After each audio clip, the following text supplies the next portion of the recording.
What's up? What's up? Good evening, guys. AWO here, man. On this Tuesday night. Yeah, Tuesday night. January 7th, man. January 7th, guys. How y'all doing? Hope you're all doing good. I'm doing good. So I decided to do Let's Talk Pop episode 100. You know what? I'm like, you know what? Not it is technically is and should be an anniversary, a big episode. But I decided, 100 episodes. Nah, I don't feel like it. I wasted so much time, 2 or 3 weeks looking for the perfect time to do this, and I'm like, you know what? There is no perfect time. I'll just do it now. I'll just do it now. And sorry for about setting up for 10:30, or usually I don't, but here I am now, like 10 minutes earlier, and 5 minutes after that I usually start a stream. But I'm here now. Episode 100 of Let's Talk Pop. There's a few things we're going to talk about the past 2 days. I want to talk about. All right. A lot of movie news in the terms of video games. There's some video game stuff going down. Um, going down.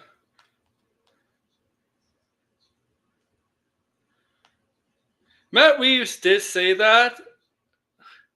My volume is low. Oh yeah, it's kind of low.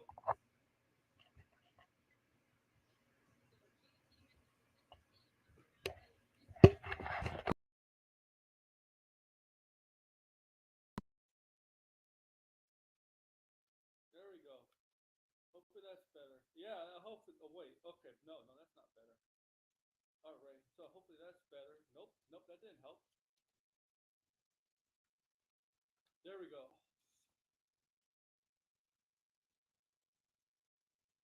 Hopefully that's better. Better.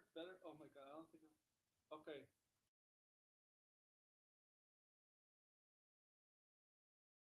Okay, better now. Let's see. Better now. Oh my god.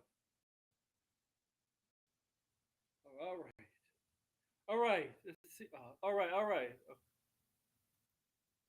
All right.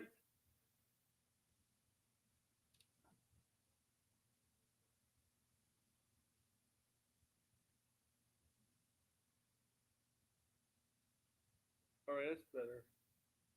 Okay. Yeah, I know it's high. There we go. There we go. Put that back there. That back down. There we go. That should be better. It's in the middle now. All right. There we go.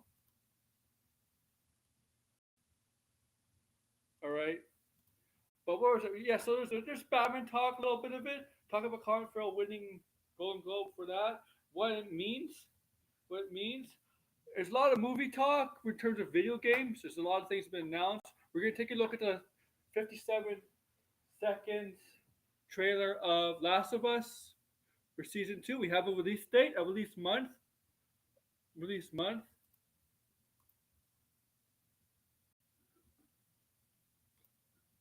All right. Abby won't be worded out.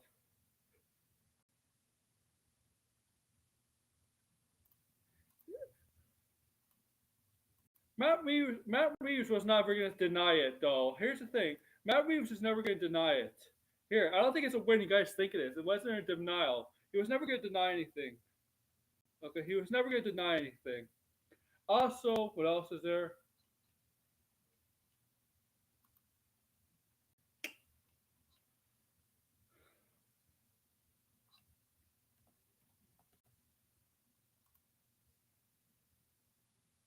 Don't care about American Psycho because his Batman does not make sense. It does not make sense. Okay, his Batman does not make sense in this world in the DCU. They're open, but it's not. I don't think it's gonna happen. James Mangold talked about his Star Wars movie. What's that going to be about? I did not expect. Oh, the villain of the Batman. It'd be surprising. Who the villain is?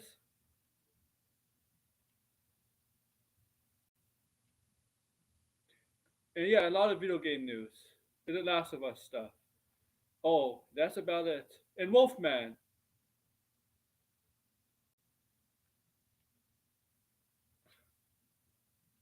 I guess if you're interested in Wolfman.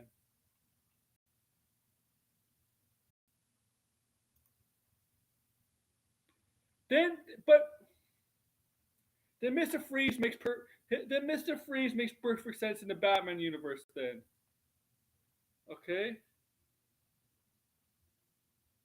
Then you can have Mr. Freeze. You got Poison Ivy. I'll tell you why it won't happen. I know why it won't happen. Just look at Creature Commandos, and we're gonna spoil that. It will not work. It will not work. Doctor Phosphorus. I mean, then I don't want the Batman to be fantastical. I like it grounded in realism with realism in it. I don't. DCU Batman should be fantastical plus realism. The Batman should just be realism.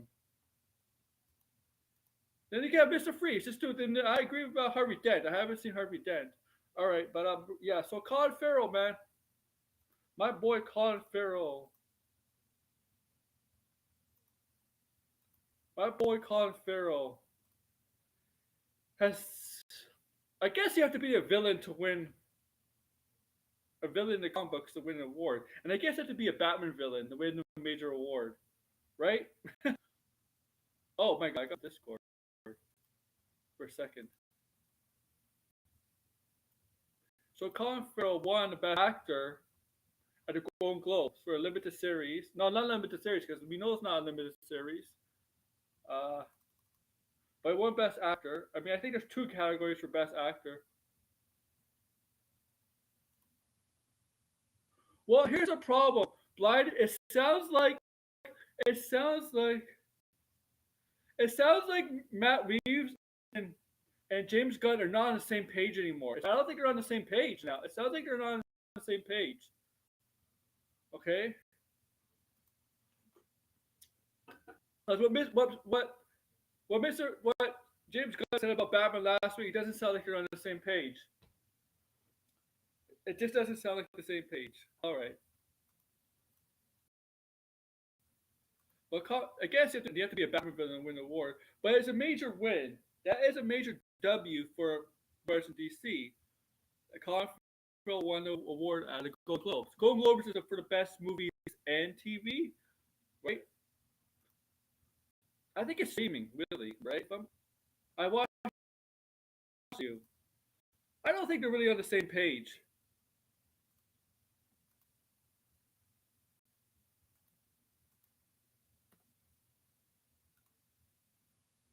I don't.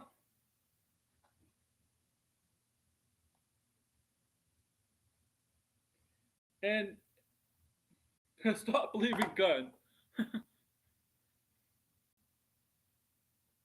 Where's the grassy? Because I know the grassy's on my side. Okay. So Colin Farrell, yeah, man. Okay. Now, is this a chance for not Elseworld, but a universe, a comic book universe? Is there a chance they could win an Oscar one day? Could you have the best actor in the Batman universe win an Oscar? Is this a not a prerequisite, but a preview of of somebody winning the Oscar? I'm not talking about freaking Heath Ledger or anything like that. But I'm talking about like you know what? This guy played Batman. So whoever the Batman two, it has to be the Batman two part two, obviously. But it's like, is it a sign that is it only Batman? Only Batman can win these major awards. Only somebody Batman can win these awards. No other. No, either comic book character, character. All right, or it has to be Elseworld Batman. I think it has to be Elseworld Batman. I think it has to be Batman's own. Batman has his own universe. I don't think it could be in a shared universe where Batman will be taken uh, respectfully, respectfully. Okay. No, James Gunn is an agent. It's a double agent by Kevin Feige. He's doing corporate espionage. He's there to sabotage. He's there to sabotage Warner Brothers. That's why,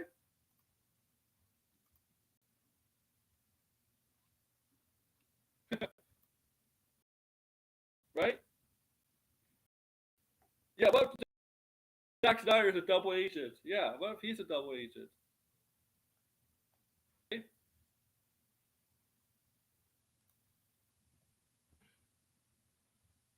I mean, hilarious. Oh yeah, it's episode. Oh, double. Is Zack Snyder double? What's a double agent? Zack Snyder, James Gunn. Use a double agent. No, I think Zack Snyder's Can a you hear double. me? Yeah, I can hear you. I think Zack Okay, Snyder's good. he's sabotaging Netflix with this shit. No, I don't care about Zack Snyder. All I'm saying is, can we play the interview so people can see what I'm talking about? I may get in trouble. Oh, okay. I honestly think Because this is starting to look like this thing is more up in the air than they want us to believe. I think there's confusion. I think there's I I don't think think there's any confusion. I think it's very clear that they are possibly now considering merging Robert Pattinson with the DCU. And I oh, don't care what appears in Creature Commando because the last time RJ was sitting here talking about, are you really gonna, you really think? I don't care what is in that show. James Gunn Until said there is a until James Gunn comes out and announce who is playing the DCU Batman and it is not Robert Pattinson, it is still up in the air. Because James Gunn just this past week said that the Batman was going to appear in full dimension. We were going to see his costume and everything in Creature Commandos, and he said, that was a "Scale lie. it back because I'm not willing to commit to anything just yet." Okay, so how is this contradicting what Matt Reeves just said now? Where Matt Reeves at the ending of the interview says, "We'll see how this all goes. If I do my story and they want to use him afterward, I'm fine with it." That's literally what he just said. The thing is, but Matt Reeves said a couple months ago, we're not going to fantastic element with this. We're going to ground it. And that's still this is what has always been my argument. This is why I keep saying nothing of what everybody's been saying rules out Robert Pattinson whatsoever. Let me continuously explain. If this is all turns out not to be true, I'll sit here and say I'm wrong, right? But right now, this is more likely to happen, and this is why. Okay, first off, one, what you're saying, Matt Reeves is doing his own thing with Batman. That doesn't necessarily mean you could not have a fantastical element for Batman. It's just not going to be in Matt Reeves movies. How come everybody in the DCU, which by the way, we don't even have that many directors in the DCU that are confirmed that are working on a project. How come people are willing to let all those directors who are working in the DCU do their own thing? Well, But Matt Reeves, because he's already establishing his universe, people are like, well, he let him. It's going to contradict what is already in the DCU. We okay, don't even know anything about the DCU. blinded, We don't blinded, know. We don't know anything about the DCU. blinded. So what do they have to do after the Penguin season? Because we got introduced to some characters like Eve Carlo, for example, and they're doing the Clayface movie. They've They already. We they got have two to do something. confirmations that character's not Clayface. We literally just said that character that was in the Penguin is not Clayface. Confirmed. The reason why she has that last name is just because it's sort of a nod to Clayface. That doesn't mean she is Clayface. They Thing is, could easily come back and use that character or use. Clayface again. I don't think this discounts anything until, like I said, until there is a Batman that is cast He has that is blood. not Robert Pattinson. I don't think this clears. I don't think this gets rid of anything. I think this is still on the table. The problem there has to be a huge time jump because if they're going to introduce Team Titans, like Robert Pattinson's Batman's too. I think it's I too don't think they're it's right most now. okay. First off, one, there's a bunch of stuff that is in development. Until they start shooting, this is always going to be my stance. Until they start shooting, They are. I'm not going to believe anything. Are they shooting a Teen Titans? No. That's confirmed. We don't even have a There's trailer. nothing. There's not even been confirmed. There's no until there is concrete plans. I do not believe it. I think anything is possible when there is not concrete plans. And right now, there is no concrete plans or anything. It's literally we sat down, we're announcing scattershot stuff, and we'll see where it goes. And this is why I keep saying I don't understand why people are taking everything James Gunn says as face value. He's an executive. He is going to say stuff that makes sense within the moment.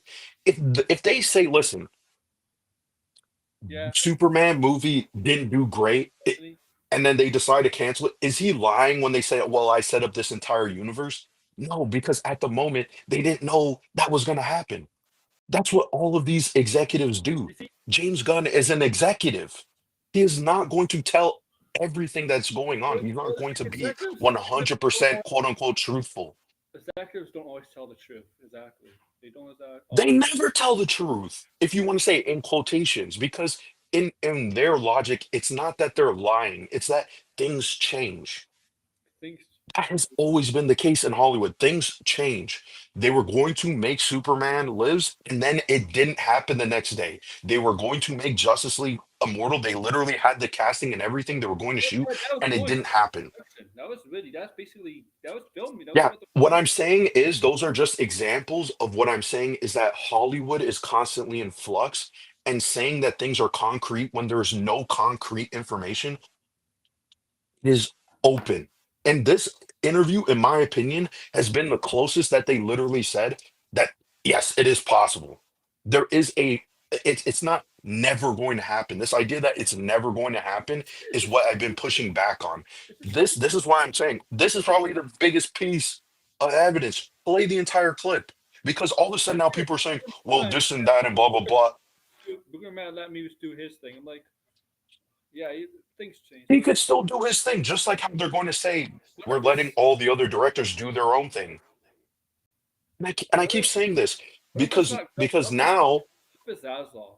Like, well, of course, there's going to be Zaslav, who's going to also be a part For a of big this. show. The DC. Congratulations this is the Well, clip. play Right? it. Play the clip. Play the Oh, clip. thanks on so much. everything. Yeah, thank you. It's exciting. This has got to be the best possible outcome. I mean, you swing big every time, but you never know if it's going to connect. Yeah, What's it you- been like to see? It's been really exciting. I mean, we really felt like we were doing something special. Talk. It's the same interview about the villain.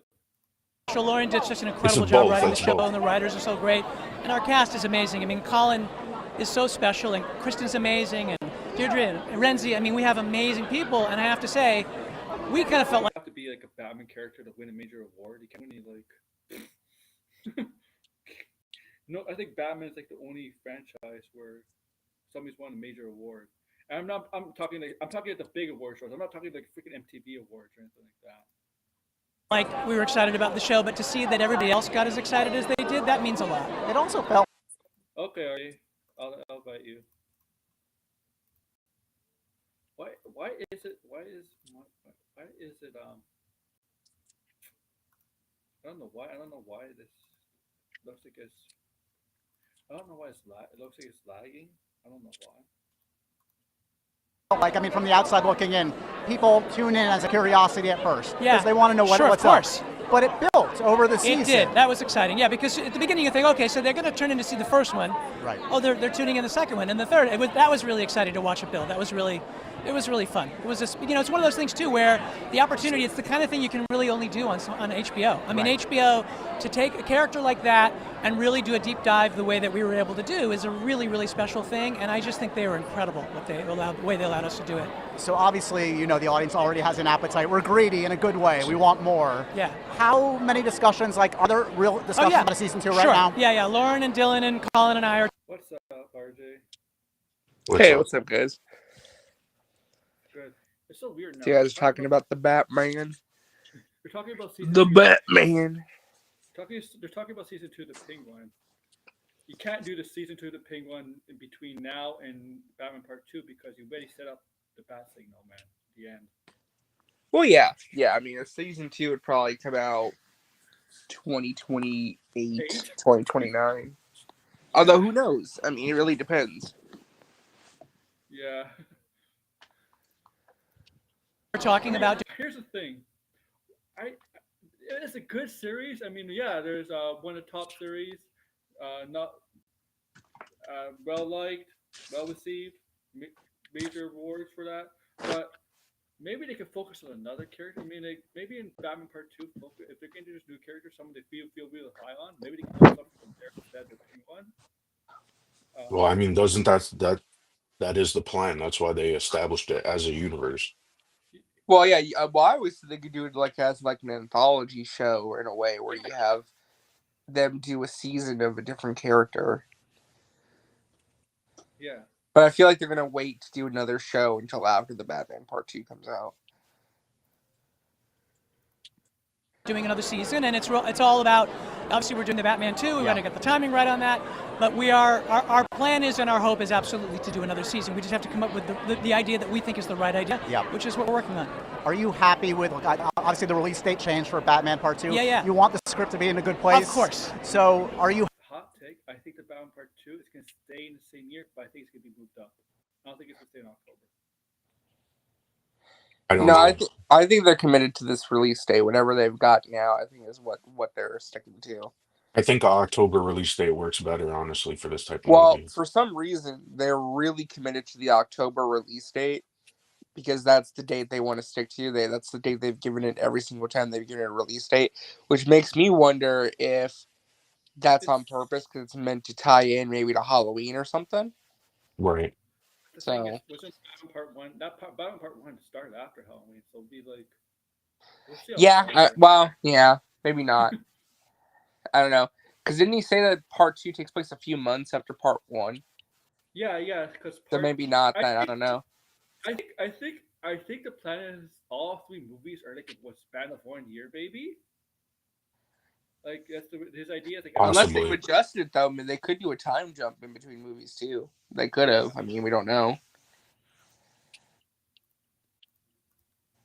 happy with the progress you're making and the release date you have now? Yes, absolutely. No, things are. I mean, this year we're going to be shooting, and I'm very excited about it. And it's there's a lot of stuff going on, and it's taken longer than I would have wanted. But also, they don't have anything scheduled DC for 2027 movies besides Batman Part 2. As of right now. Yeah. I'm super excited about what we're doing, so I really can't wait to share that with everybody. So how tough has it been to figure out your main villain? There have been a lot of rumors lately. I've even heard Freeze as a potential villain. I can't answer anything that you're But by now you've determined who the bad guy is. Yes, of course, or we'd really be in trouble. Is it going to be surprising to the audience? I hope so. Yeah, I think so. I think that the story is a continuation in a certain way and completely different in another, and is going to show a different sides of Rob. I mean, I think it's going to be really exciting. Yeah, I think it's like a villain nobody's going to suspect. It's like you could count like Two-Face out of the way. I think Harvey Dent will be introduced, but I don't think it'll be the villain. I think it might. I still think it might be Hush. Yeah, I think it's Hush. Which again, I'm not the biggest fan of that because I feel like Hush will just kind of regurgitate some stuff we did with the Riddler potentially. But I trust Matt Reeves, and I think he knows what he's doing. Yeah, they kind of combined. I kind of just want something else besides Hush, but I feel like that's where we're kind of going. I think the Court of Owls would be good in this universe because I like. I would save Court of Owls for the third film. Make that like the finale. Yeah, I like the idea of like maybe Corey Ellis might be responsible for his Bruce's parents' deaths, maybe. So it plays in like that. I mean, like I like to see where Bruce is still trying to find out who killed his parents, because there's always been Batman, right? Who killed my parents? Who killed my parents? He's always trying to find that out. I like to see the Corvallis as a possible another suspect, because we Falcone's considered a suspect. We know that's not true. Uh, just it could just be a robber, but like you don't ever know. You never know because there's some incarnations. If you could grab me wrong word, it was like it was a robber. Somebody just on the street just looking for money, all right. But there's also been times where it's a hitman actually hired by the mob at times. Uh, but it might be Hush for sure because like that's a surprising villain because nobody like everybody else we saw in the live action villains. It's not surprising. Like we got like we saw Two Face already. We saw Poison Ivy, Mister I Freeze. We think saw I think a surprising villain would be a character that hasn't been rumored. Black Mask hasn't been rumored. Professor Pig, maybe. Professor Pig, Yeah. Black Mask. Yeah, but Black Mask is kind of Like I'm yeah. just saying, you have to think of a realistic villain for his world. Like it I can't be don't a I kid don't think it crazy. has to be a realistic villain. I think it has to be a villain that fits with the theme that he has just described when Well, talking it's about the about Penguin. crime. Yeah, the crime and corruption in They Gotham. have they have to do a lot of changes with Hush. Because he said a very specific thing about where that corruption is coming from. And that made me think, well, that sounds like the Court of Owls.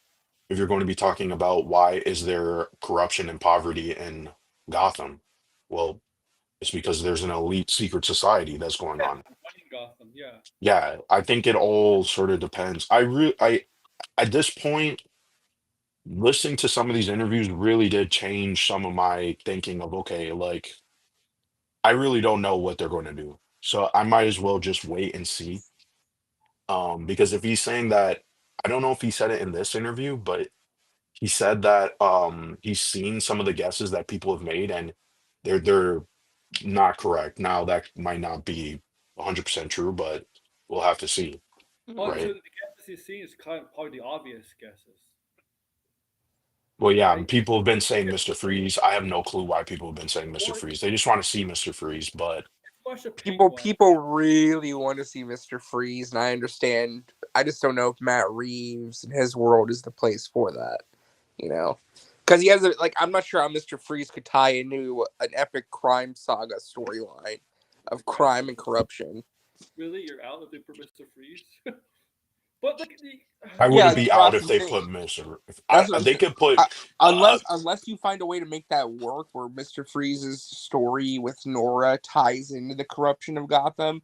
I mean, you could make it work. I just don't know how you I mean, you could. they could have made Bob. a great I mean, TV show and they made a great movie. They could put Condiment King as the villain. I'm not gonna be like, oh, that's it. That's where I draw the line. Mr. Freeze is a product of a corrupt businessman. Um, he is a product of that, right? But right, Yeah, he is. At it's least the corruption. redo of him, Well, yes. it's a corrupt businessman though. It's not like the. I get what you mean. I'm saying like the story he wants to tell is about the city of Gotham itself, Yeah. with the crime families and the system of government and stuff. It's just I I don't guess know. I they'll mean, see. you could make I don't know. You could make a Freeze work in that world. I mean, I I'd guess be they'll do interested to see if character. they could. I I just don't guess know they'll if do like that's where they're Gotham. going. Gotham has a way of making good people become corrupt, or just it has a good way of like Gotham just has a way of making people just corrupt, no matter how Yeah. Well, I mean, good it is. some of the things that we thought were true were Yeah. were not true recently. I mean, they debunked the scarecrow thing. They said that no, that's not the props and all of that is not scarecrow. Oh, I mean, like, So that goes completely out Honestly, the window. honestly, They debunked the Clayface stuff, yeah, so who really knows at yeah. this point? Honestly, I could see them going back to Black Mask, like do a proper Black Mask adaptation. That could be interesting. You could do, because you have to think too. Joker's going to play a role in the story too, in some regard. We don't know how yet, but he's going to be involved probably in the third film. They're probably going to wait till the third film. he's a big I mean, guy. they got some stuff cooking, you know. This is not a bad idea. I mean, like maybe Martha Wayne secretly had another son or something, and I don't know. Thomas, like, you could do I mean, that. you You don't could, need to. They, I don't think they're gonna do 100% what was in the Court of Owls. That doesn't even. It would just be that they're borrowing the characters and they're doing their story. That's what the original Batman movie was doing, was that it was a combination of different Oh yeah, comics and it'll ideas, be its right? own take on the Court of Owls for sure. Yeah. I'm sure. I know Gordon has Barbara Gordon in there. He does have a daughter in the show, in the movie, in that universe. That's good. It's going to be really cool. Do you pay attention to the rumors out there? Because there are new rumors every single day. I mean, Okay, you know, what's this? you just kind of look at them casually and go like, oh, is that what they think now? Oh, interesting. Okay, you know, but it's, you know, you just got to put your head down and do what you do and try and do it as best you can. And thoughts on other spin-off series at this point for Zoe, for other I mean, characters? look, I would love to do more, but I think right now the thing that we're really focused on, obviously we're talking about doing the second season of the Penguin, but my big priority is to get the Batman 2 shooting and going, and then it'll be exciting to see where we'll go from there. And last thing for you, I spoke to James Gunn recently, and I Yeah. asked him, you know, obviously he talked about, you know, letting you do your Reeves verse on his own. And I did ask him, have you contemplated recently integrating Rob into the DCU? And he said, they've talked about it because you talk about everything. Sure, yeah. What's your attitude about that at this point? I mean, you know, it really comes down to whether or not it makes sense, and you know, I think what's been great is there was really a kind of a story that I wanted to tell. You know, we're calling the epic crime saga and all of that, which is the thrust of what we wanted to do, and it's been important to me to be able to play that out. And you know, James and Peter have been really, really great about that, and they're letting us do that. And you know, what the future brings, I can't really tell you. I have no idea right now, except that my head is down. All right. Guess we got that. So This was as open than before. I see. I've rewatched this like 2 or 3 times. Listen to what he really said, though. He said we're he said this is what he hold on, said. Let So me this finish is that. Let me real quick. He said we're gonna let this play out, because the thing is, though, the way he made it sound to me, and I've rewatched this like 3 or 4 times, like I said.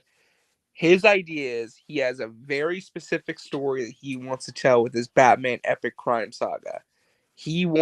They're letting him finish that story. He literally said, they're going to let us play it out the way I want it to. Okay?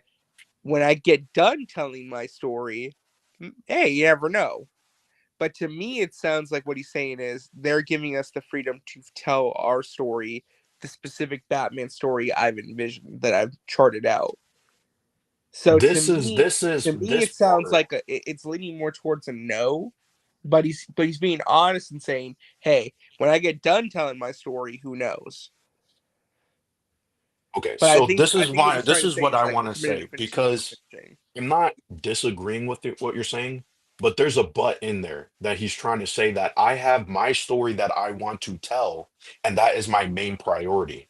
As to whether Robert Pattinson is in the DCU, I don't know. We'll have to see where that goes. I think as That's well. where he's saying Honestly, that, right? It doesn't sound like a total dismissal of, and I kept saying has always, because listen, I'm the one who's gonna have to die on this hill, that I really do think, regardless of what was in Creature Commandos, which by the way, what was, as I said before, Um, because RJ wasn't here, what was shown I, in Creature Commandos, James Gunn himself said that Batman was going to be in it more, but he was reluctant because he wasn't willing to commit to a full design, to a full Batman. He didn't want the entire thing. He just wanted just a tease. And that's all it was. Everybody is looking at Creature Commandos and saying, well, look at his body type and all this stuff like that. Meanwhile, it's in low angle. We don't even know his body type. We don't even know his design. We don't even know anything about this Batman other than he exists in this universe. And I don't think anything that has been established so far really contradicts anything. Because as I've been saying, an easy way of fitting the Matt Reeves universe into the DCU is you say it's a prequel. Because there's nothing in the Batman that even suggests that it's a year. And if this Batman has been operating for 15 years and the year is 2025, then that means he's been Batman since 2010. That means he's a modern Batman. So it doesn't even really, and everything in the Batman doesn't look like a time period. It looks like it could fit in any time period. I think the Batman started operating. Robert Pattinson became Batman. I think he started operating around 2021, 2020. Yes, I get what you're saying, but I'm saying that that's not a main focus in the story. That is literally something that is in notes or when he was reading off his journal or like in the background. That's not a specific. This is because it's like I the thing just is think for a date, it's such a minor thing to retcon. The MCU has done tons of retcons, and no, people but haven't also noticed. too, like if you look at the vision that James Gunn has for this Batman character, when you look back at the first announcement, he's talking about an already established Batman who's been around for a few years. You have an established Bat family. You have more fantastical villains. You're having him fight against people like Clayface and Dr. Phosphorus, who are super powered, you know, villains. It's just, I think he's already committed to I mean, I'm not saying. Here's where things get weird. Okay, I think he's committed to his specific version of Batman, but that's not to say Robert Pattinson couldn't play that Batman. You get what I'm saying? Right. Well, that's the I point that just I'm don't think. also making too. I think it's all. I think I'm literally making that point that where does this contradict that Robert Pattinson could even be this same Batman? Rob, we, I don't think it's the James same Batman Gunn, though. That's what James, I'm saying. Like, I think it. I think we if don't it's even like, know anything about this Batman. So how do we even know? That's what I'm saying. Until, in my opinion, until we actually have a casting of a DCU Batman, until they start rolling cameras on Brave and the Bold, and we're getting more information, until Clayface comes out and there's more details of things that could potentially contradict Robert Pattinson being this version of Batman, I think it's all open to interpretation. And to say that they're not doing it or it's never going to happen is my big issue because that's what everybody's literally on social media saying. It's never going to happen, this and that. And it's like, this is literally Hollywood. It's fiction. The same thing James Gunn has been saying. That people take his word as gospel, but then they cherry pick the things that he's saying. It's like he is talking. This comment that he's saying is more open for interpretation. Like it could be, it could not be, but to say that it's never going to happen and he's not going to be the DCU is not true. He literally said it himself in this interview. So so really quick, I just want to. Aaron, there is some breaking news. I don't know if you want to talk about it or not. It's up to you. It's your show. I didn't want to distract from it. if it's yeah. So take it with a grain of salt. Jeff Snyder just dropped what he's saying is a huge story, which I mean, we all kind of figured this, but I'm just gonna. He put out a report saying that Marvel is planning on officially recasting T'Challa for both Avengers movies and the upcoming Black Panther 3. That apparently they are going to recast T'Challa and he will be a major part of both Avengers movies and Black Panther 3. He will be the lead. Wow. is it T'Challa or is it T'Challa Jr.? I'm not paying for his newsletter, so I couldn't tell you. The wording he used is recast, but he's also an idiot, so it could just mean they're casting an older T'Challa Jr. I don't know. But I mean, I I feel like mean, I'm not. Junior is not a I don't but think recast. this he's is using the that a word big of recast, so I don't surprise. know. If it's the son, it's not a recast. Yeah, if it's yeah, that's what I'm saying. Yeah, but I mean, it still could because the thing is, like, one of the big theories was that they'll just age up the son, right? And then you Or would do a still have it to, multiversal variant or something like where he's yeah, older. Yeah, that's that. I mean, Black Panther 3 is pretty much yeah, official. because I don't think, I mean, the only people who believe that they were never gonna bring back T'Challa are people who are like know nothing about the comics or even really like the character like that. Because I've seen some crazy people say that they were always going to kill off T'Challa in the second movie. Like that was never going to happen. He's one of like that's like killing Iron Man in the second movie. Like that's just pure nonsense. So I don't even know why people were even saying stuff Oh, like I know that. why. Because Because like that was the narrative when the second movie came out some was, oh, people we attach needed to some honor people him, attach right? actors to a character. Like Heath Ledger was supposed to come back in The Dark Knight Rises, right? And Yeah, but I mean, you don't kill off a main character in their second movie, especially a character that they're trying to set up as a big character like I think T'Challa. people just. I mean, I just think it's because you attach an actor to a certain character. I mean, just let's be honest. Yeah. Honestly, they should have done this from the get go, to be honest, instead of doing this whole we're gonna age up his son or we're gonna do a multiversal variant version who will be the new main version after like just Well, he recast the has. character. They never Well, should. They at never. this point, at this point, it has to be a multiverse thing because then it would contradict the movie No, that I we know. just saw. What I'm saying is like they never should have had to have done all this. Because It's kind of. they did his funeral, I, so I understand why they did it in the moment because one, Disney wants a Black Panther 2, but at the same time to recast that soon is just like not a great idea. Then you just wait to make a sequel until you're ready for it. Well, but here's the thing though, because then Ryan Coogler said, you know what, I want to do something that does honor him. Because if you do recast him, how are you supposed to now honor him? It would just be in the credits somewhere. So I can understand. It'll be crazy. You know how he's dead, like T'Challa, right? He's dead. We saw the funeral. Yeah. You know, in DC, there's two ways that Jason Todd came back. Either the League of I don't think they should do any of that. Yeah, I don't but think you they know, should do it. crazy that would be if something like that at Marvel. Now they didn't bring To be somebody honest, I think if they did something like that, that would cause a lot of controversy. Oh, I I think know, that I would just know. be seen as disrespectful, to be It honest. would. So I don't think they would do that. It I think has to doing a multiverse variant yeah, is it has less disrespectful because then it's like, well, it's a different version of the character. But to But say they're it's the gonna same merge character him into the revived, main. But they're gonna merge him into the main universe though, and then it's yeah. gonna be like, well, he was always T'Challa. well, they could do that. So Well, I either mean, way, you're just that's jumping through. that's the you're- entire point of Secret That's Wars what I'm anyway. saying. You're jumping through hoops anyway to get to where he's basically the new T'Challa, no matter what. You know, Yeah, it's well, not they like, got to it's not eat even their gonna be an cake and eat it asterisk too, next right? to him after. You know. Yeah. I mean, I think this, I don't know, it's not that big of a news in my opinion. I feel like No, a no, bigger that's why news I would said be it felt like this yeah. was the obvious kind of. Yeah, I mean, especially if I don't know what happened to RJ.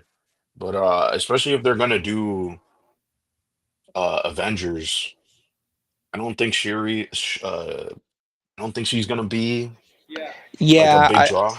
yeah. name more last movie with Marvel. That's it. Yeah. Well, see, I mean, Denzel was talking up how Ryan Coogler wrote him apart for part 3, so we'll see. Yeah, we'll see how that works out. But yeah, back to Batman. Back to Batman.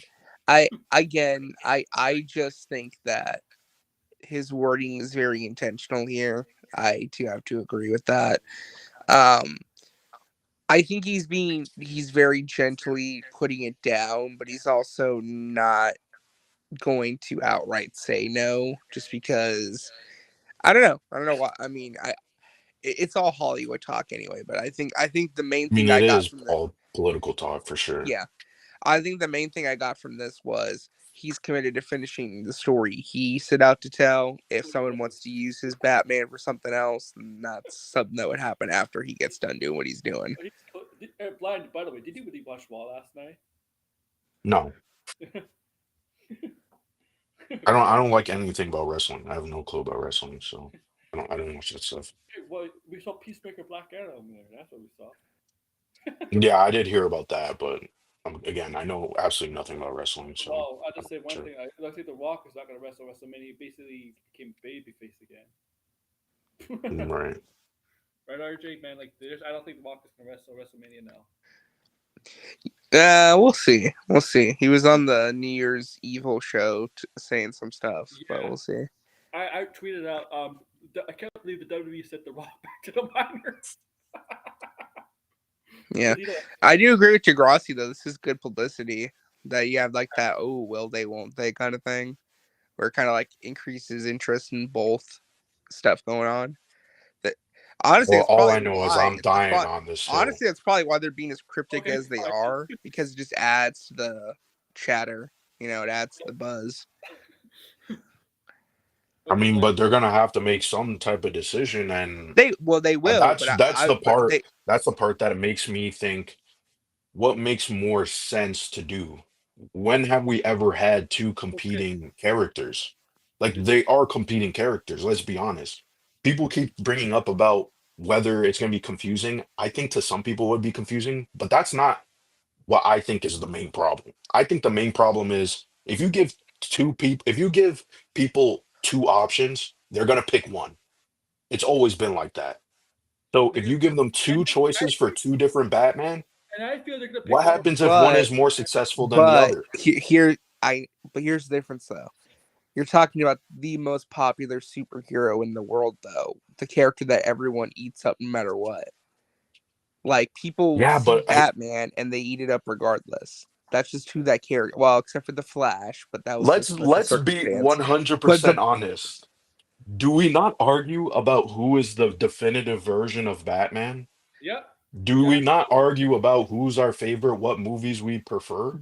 yeah. That well, may be that's gonna true happen for no the matter what first though. intro. Well, don't you think that translates to box office? If we were to have these two competing universes and let them play out, that But we have either two way, Batman, it's making money what for would them either way. happen? It's not like it's two different studios doing No, that's not. Batman. If one is, And that's not how the executive will see if one of the movies are underperforming. You're But not going to go and say, do you "Hey, think this Batman's gonna movie's underperform though? underperforming." We don't know. I wouldn't know. Yeah, it's Batman. We could say yes, it's Batman, Batman but Part who 2 really cannot knows? underperform. There's a Like risk. crazier things have happened. I would say, yeah, probably not because it's Batman, but I would also say why cannibalize the character? And also there's possible burnout from having two Batman. Like we Here's just saw Batman, or what happens if Brave and the Bold? blinded. There's certain characters that probably won't even appear in Brave and the Bold because there would be too much of a crossover. Real So hot it's take. like, Real hot take. Yes, everybody's hyped up Superman. Superman has to be success. I don't think it's gonna be like huge box office race, but to be general, obviously. But if the Batman underperforms, that's a big red flag with Warner Brothers. yeah, if the Batman underperforms, then for sure, let's say That- if the Batman doesn't do as well as Superman, Yeah, that's a then no. yeah, then this will like completely disappear. Because it But if has the Batman overperforms and is extremely good. successful, well, yeah, See, it's good, but then it starts to Joker, go, well, okay, what happens? Shouldn't we compare that box office now or the first movie's box office to Brave and the Bold as a comparison, as a rule of thumb, because it is Batman? Colin Farrell. The thing is, Colin Farrell winning this award, yeah, and Penguin and the Batman doing very well the first one. Batman Part Two has. There's no way Batman Part Two cannot underperform. There's no. It has all the momentum. No, I don't think it's going to underperform. I'm saying, what if it overperforms? Overperforms. If it overperforms and this movie does way more than the first one and is critically received, why wouldn't James Gunn take that and use that as a W for his universe? That's Here's what I'm trying to say. I think the Batman quality stuff, whether it's the movies or TV shows, is always gonna be better quality than the DCU because I just think the shared universe quality, Marvel and DC, not exactly the best. I quality-wise. think no matter what, that if this stuff does well, it's a W for them anyway because it's still being produced through DC Studios. Even if it's not under the DCU umbrella, it still is something that they're a part of and overseeing. So either way, it's a win for them, no matter what. Yeah. I disagree, but because I don't see like we're talking about Warner Brothers. No more Batman Part Two. We're talking No, I about know, Warner I know, Brothers. but I feel like don't- for them, they just want to see The cash two rolling the studio that regardless. doesn't even have money to be making some of these movies. If this was Disney, okay, maybe yeah. But Warner Brothers, the studio that is still having problems, I just don't buy it. My nightmare now is Batman Part Two being Joker Two, being like Joker Two. Yeah, I mean that would be if that does happen, then yeah, I'll come on here with the face cam. I'll cook a sock on a stove. I'll dress it up as Batman and eat it. Okay, I think they have. You don't have to do that. That would be I have to ridiculous. do that. To do that. If this Hey, you know all what? doesn't You know pan what? out, Robert Meyer Burnett said he would eat his underwear, or he would eat Jeff Rake's underwear, either his underwear or Jeff Rake's underwear. If Jeff Rake was able to end Manifest, right? I don't think it was if Jeff Rake was able to end Manifest making sense, but Robert Meyer Burnett never ate anybody's underwear, so I wouldn't expect Well, that of you either. I'll have to because I'm dying on this hill because I just don't see the logic of having two separate Batmans. And all money for especially them, though. nowadays, Like I said, it's all money yeah, for them it's all regardless. money.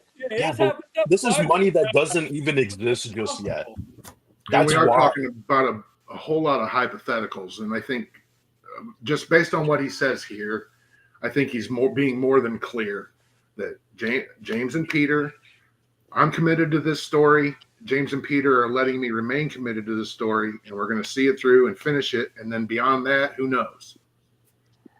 Well, yeah, I I've think always that's said there open. are two or three paths for this way, 2 or 3 ways for this to go, right? Either that the onset of the DCU, the Batman that is operating in this current, because it exists in multiple eras, right? But this first Gods and Monsters, this first salvo kind of all happens in the same, like Creature Commando, Superman, Supergirl, Lanterns, all that's kind of happening simultaneously or leads into one another, right? Right. But the Batman that was in Creature Commandos is clearly Bruce Wayne. But that's not to say that the Batman in the Brave and the Bold will be. Dick Grayson is an essential part of Damian Wayne's origin. You can't deny that as Nightwing or Batman. Bruce Wayne missing from Damian Wayne's life before and after he knew of his existence is part of Damian Wayne's origin. Now, again, nothing has to be one-to-one, but just coupled with the fact that Damian is the center of the DCU Bat family, Bat structure, whatever, and it's not a factor in Matt Reeves's. It just leads me to believe that if there are 2 different Batman, that they're going to be so dramatically different from one another that there will be no confusing them. Right? If it all Yeah. pans out. Well, also too, Because so far we haven't seen. Like, I was gonna what say was in that. Creature Commandos? Is that like the it most? wasn't that there was more It wasn't that there was going to be more Batman in it. There was just going to be more of Batman. Like of a to see in design? that. Yeah. He said they were gonna. I think that's still easing it up and being like, "Hey, I'm not even ready to commit to a design." Oh yeah, just I mean, yet." he says he uses those words. I don't want to commit to that. I don't want to commit to that. He uses those exact words multiple times. So yeah, clearly. And that's But why when Matt Reeves says here, we're committed to finishing this story. James and Peter are committed to me finishing this story, and we're going to see it through. That means, yeah, no, it's not happening. But again, 3 possibilities. One is Batman in the DCU, at least to begin with, isn't Bruce Wayne. It's Dick Grayson. Or they cast a whole other actor, and they're so different, that they're different. The difference is obvious. Or 3, Robert Pattinson goes to the DCU, but he plays that completely different Batman. And Colin Farrell goes to the DCU, and he plays that completely different Penguin. And Kristen Milotti goes to, you know what I'm saying? Right. Because we've had instances like that before where the same actors play the same characters in drastically different interpretations of those characters. Well, I was Which gonna is say what the too, DCU is if they gonna do. wanted to keep the option open, right? What you could do is you have Dick Grayson be your Batman in the DCU. Bruce Wayne is missing, let's say, and maybe a few years down the road when Matt Reeves is done telling his story, maybe then you could see, oh look, Bruce Wayne's back. He's played by Robert Pattinson. Isn't that interesting? And you can do it in that softer kind of way where it's not really contradicting anything or like overlapping anything, because it would be after Matt Reeves finishes his stuff, but you've already got your established Batman being a Dick Grayson. I mean, they both clearly know, just based on both of these recent interviews, they both clearly know what's happening, what they're doing, right? But there's no upside for them even hinting at it right now. The only upside is just being coy, and they're being coy for specific reasons, and it's not because they don't know what they're doing. Okay. That's all speculation on that. Well, it's like you were saying, it's kind of like marketing in a way. It's the will they won't. Yeah, people aren't going to shut up about this for the next 3 fucking years, man. It's just because this Batman's already established and people liked it. I think that's why they're committed to discussion. And then yeah, it is. But then if you decide that all of a sudden that you're going to just change it and make it something it never was, right? Then you risk losing those people. You know, do you gain? It's like Raw going to Netflix. My dad would never be watching Raw again, ever again, if he didn't live with his children. Here's my counter to that, right? Because they will lose people, but how many people? If it's a small amount of people, I don't think that's going to matter. Because if the that goes both ways, though. That's what I'm saying. That works equally on both sides of the argument. Right. You could use the very statement that you just made. And my Netflix WWE comparison is, there are people that had cable that have had the same remote control for 25 years, right? And then they want to watch Raw every Monday night. It's already set up on the DVR or whatever. Those people can't. A lot of those people aren't streaming savvy, man. My dad doesn't know what a streaming service is. He's, almost 90 years old, man. Right. If he's not here with me visiting, he lives with one of my brothers and he visits with my other one. So, and he's here with me. I have to set up all of his television. Otherwise, he's going to be watching fucking menus all the time. He's not stupid. He's just old,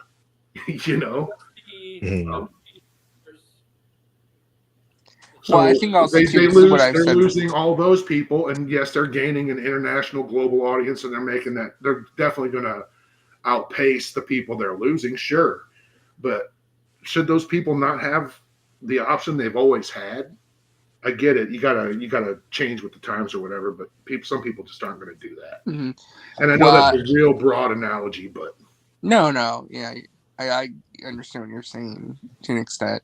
What I was going to say though is, I don't think this is happening, but I could see the argument being made where it's like, you keep the integrity of Batman's world is very different from the rest of the universe. Because if you look at I know it's cartoons, but Batman the Animated Series and Batman's world, and even in the comics, has always felt so vastly different from everything. Like it's in its own little ecosystem, its own little bubble. And it's based on a very specific time, like a very specific era of the comics, right? Mm-hmm. Like the Englehart. That's what makes the crossover so appealing, because it's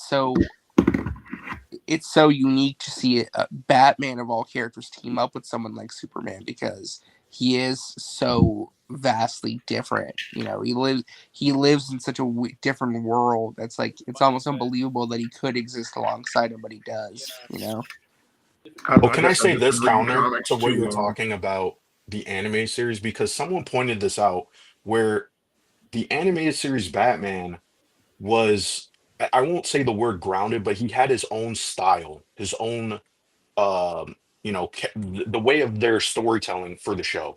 But that same Batman ended up being part of the Justice League cartoon, which is totally different to what we got with the Batman the Animated Series. And that still worked out. Now, obviously, you people will point out and say, yeah, but there's fantastical elements but that's not the point. They had a stylistic voice that they made it in the animation, in the storytelling, that does not match with the contemporary Justice League cartoon. I felt he was more of an asshole in the animation. He still looked and sounded the same. Right. And it was 30-minute. It was a 30-minute cartoon. I don't really understand personally why the whole tone thing is that's a no deal for people, because tonally there's comics that are all over the place in terms of tone, in terms of subject matter, and they all still exist within the same universe. Right. And that's the appeal, in my opinion, that's the appeal of superheroes, or DC and Marvel at least. And that's totally what DC Studios and the DCU connected projects are doing. And again, right. I'll never say never, but that's just my argument, right? Yeah, no, I mean that's yeah. I don't disagree with you, but at the same time, I don't know. I think he says exactly what they're doing here. What he says, this is, James and Peter are committed to me being committed to seeing this through to its completion. whether that's 3 movies, whatever. What does he say? How many shows we do, or however many movies we do. Sure, I'm sure all the bean counters, and that's who's ultimately going to make this decision. It's not going to be James Gunn or Matt Reeves. It'll probably be the executives. Yeah. Well, no, Right. one of those executives is James Gunn, and the other one of those executives is Peter Safran, and then you get into the what is above and below David. There's nothing above David Zaslav's pedigree, but there's an awful lot below it. So when an animated feature gets shelved, it's not necessarily David Zaslav's fault. Right. That's just the reality of it. But he's the face of it, right? That's I know, but is he really though? I mean, that's why all that I think you'll probably be seeing a little bit more Peter Safran once more of this stuff starts rolling out, and then right. Remember a couple months ago there was rumors that Zaslav wants the Robert Pattinson Batman in the DCU. Yeah, who knows? Well, I'm if sure he that's does. even I'm true. sure there's absolutely no way he doesn't want that. Of course not. I don't see any CEO saying, "Yeah, let's take the most complicated way around Right. this." No, he wants to go straight through. No, let's rip this town apart to build a road that goes, one direction straight through. So It was Sony, right? If Sony made a good project, they actually were allowed to use Spider-Man. They kept the MCU version. No, it's not even that they were allowed to. They could. They didn't want no, to. don't believe that for a second. That if they could have, they could have used Spider-Man but didn't. I don't think they Tom Holland Spider-Man, but I think they could have used some. I think they could have referenced Spider-Man, or they could have had another actor appear as Spider-Man. Yeah, I think that was weird that they did say that. If they said that themselves, I think that's weird. There's Because just everybody's no assumption was that's the reason why is because of the MCU. But then they came out and said no. I think that's weird. That's a bad no. They could have if they could have put Peter Parker Spider-Man in every single one of those shitty movies, they would have. It seems like is the rumor was that I started off with me saying it's a rumor, but there was in Venom, the first Venom, they said that they recorded a scene with Tom Holland in the movie. And then years later, that same rumor that people were saying wasn't true came back again saying, no, it was true. And Marvel told them to cut him out of the movie. But in the Spider-Man. Well, I mean, there have been the last contract was 2019. There have been 3. Right. Now there's 4. There's a new one, right? The thing is, the Spider-Man, that was like 2017, 2018. Yeah, 2019 was the last time they renegotiated that. The last time that is known publicly that they've renegotiated since. The Cross Spider-Verse movie that came out last year, they mentioned the MCU, they mentioned the Venomverse, all that stuff. Also, I want to point out another thing, just to add to this story. Amy Pascal, when she was doing the press tour for Spider-Man: Homecoming, she was sitting with Kevin Feige, and she said the Sony movies would be adjacent to Marvel and that they would operate within the same world. Kevin Feige looked at her and he gave her a questionable look like, hey, I don't know what you're talking about. Yeah, what the hell are you talking about? Yeah. So that also made it seem like Sony did have some type of negotiating, and she was negotiating in public. Oh, yeah, she was advocating for the Sony stuff, yeah. They think... People in positions like this that can say something and it can happen, right? Right. Once it goes to public, it's just like, now we have to actually talk about this. But I'm just saying it's weird that was said publicly to a bunch of people, and there was not even really a pushback. It was just a look of, I don't think you should be saying that, which could mean a ton of different things. Isn't that how this dude looked at Henry Cavill when he said he was coming back as Superman? Yeah. Isn't that him? What's his neck? The happy, sad, depressed guy. What's his thing called? Joshua Horowitz. Happy, sad, depressed. No, it's not happy, sad, depressed. It's happy, sad, confused. Is that it? Yes. Yeah.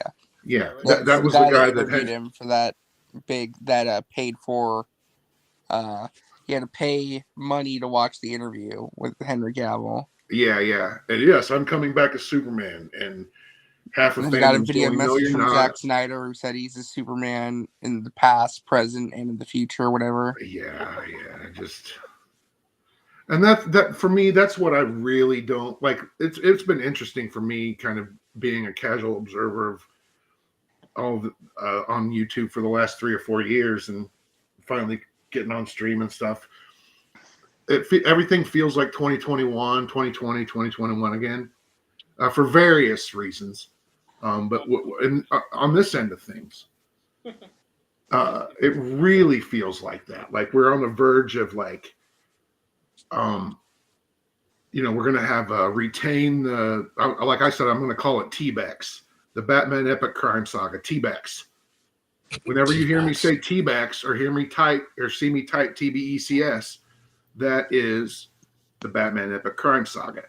So we're going to have a hashtag like retain T-Bex, hashtag retain T-Bex, hashtag Pattinson or Battinson in the DCU.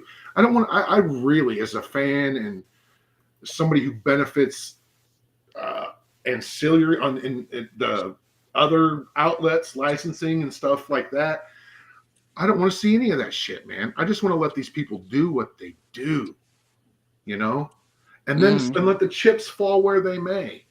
Yeah. We don't need any astroturfing campaigns taking possible real world situations that these people are in and using them against them for ill or good, right? None of that. Just it's like if social media is gonna be anti woke, right? If we can say whatever we want and do whatever we want, we're in a post justice society. Sure, let's go there. I don't know. Yeah. Well, with that whole thing with the Matt Reeves thing too, that like I can only speak for myself. I know some other people may have taken advantage of it. My whole thing is that if that information sent to me was true, my whole thing was just like, hey, people need to like lay out this guy's back then and just like calm down for a second and think about this rationally instead of freaking out and getting angry at people. Well, I think it one is side, a serious situation that like shouldn't be. I think one side looked to. Well, there were more than two sides actually. There was one element that was attempting to use it in a situation like to put him in a position much like another DC filmmaker was, right? Oh yeah. Right, well, and that they would be able. No, there were those comparisons. You'd be like, they're letting him finish his story, but they didn't let him finish it with this. That's one element, RJ, but that's a completely different one I was going to get to. But yeah, that's one of them, right? They're letting Matt Reeves, giving him time to do his thing because regardless of what's going on in his life, and they didn't do the same for Snyder. And then the other side was, whatever tragedy were to befall them, there's definitely some kind of charity that we can get behind that supports them, that we can ride that out until the end of time. And then there were just the chaos agents who just want to see the world burn, and the like, how can we make this a hashtag? Please don't. Hashtag please don't. Don't people really think they're going to do that? Yeah, we need to stop hashtags. Yeah. Like, why would Gunn release a movie that doesn't benefit the DCU or anything? They wouldn't. Like what? The haircut. How does that benefit the DCU? Oh yeah. Well, I said the only reason that the Ayer cut would even get released is if it's in 2026 for like a 10th anniversary special Blu-ray release. Even then, I think he's dug himself a hole. He's got a good deal with Amazon. He's turning one of Eric July's Chuck Dixon's. When I say Eric July's Chuck Dixon, I mean Chuck Dixon. one of his characters into a series of movies with Jason Statham. I believe one of them's done or near completion. It was called Levon's Trade. It's a screenplay by Sylvester Stallone. I forget what it's called now. It's got some stupid white nationalist title. Hold on. Levon's Trade. Yeah, so David Ayer's next movie or an upcoming movie is written by Sylvester Stallone. Mm-hmm. Well, David Ayer, I feel like, keeps putting himself in these weird situations too, because he did that whole trending thing, right, where he's all like, oh, and then like the next day he comes and says, oh, I didn't know that we were trending and I was posting all this stuff the same day Creature Commandos premiered. And I respect James and all that. And like, let's be real. He knew. He knew what he was doing. And it's just weird that he was acting like he didn't for the PR game, you know? And then when he praises just some of the stuff James Gunn's done in the last month, those fans turned on him too. They could do it Jason Momoa. That's what I'm saying. Like he's trying to please everybody and he's pleasing nobody. It's just the way he's gone about it is just so weird to me. Like, I don't David Ayer's just trying to please himself. He doesn't. I just find it funny the Snyder fans like Jason Momoa's a traitor. I'm like, wait, Jason Momoa's loyal to you guys? He can't work anywhere else. He's loyal to you guys. Because the thing is, like, nobody believes him when he says, "Oh, I didn't know that I was posting this stuff the same day the DCU started with Creature Commandos. I didn't. He knew." It's just so weird that he would even say something like that, like as if he didn't. I don't know. So, because nobody would know what a movie called Levon's Trade is about, it has been retitled "A Working Man." Is it because what he says he wants national title or something like that? Well, I mean, I thought it was something a bit more dramatic than A Working Man. But Stallone wrote it, based on a novel by Chuck Dixon, directed by David Ayer, written by Stallone and Ayer, stars Jason Statham, David Harbour, Michael Pena, and Jason Fleming. David Harbour's a good comic book. Is it Bright too? What's that, Aaron? Netflix. I thought they were doing the sequel to Will Smith movie, Bright too. They're back on Bright. Are they doing that? I thought Bright was getting canned. Yeah, Bright's going where Army of the Dead's going. Which that makes me sad because Army of the Dead was actually way better than Rebel Moon. Well, it is better than Rebel Moon, but not by much. And I still think it's a stretch that we'll see any more of that. Well, I think his. Well, they're still committed to making stuff though. They're making like a VR game now. Yeah, but that mobile game never came out.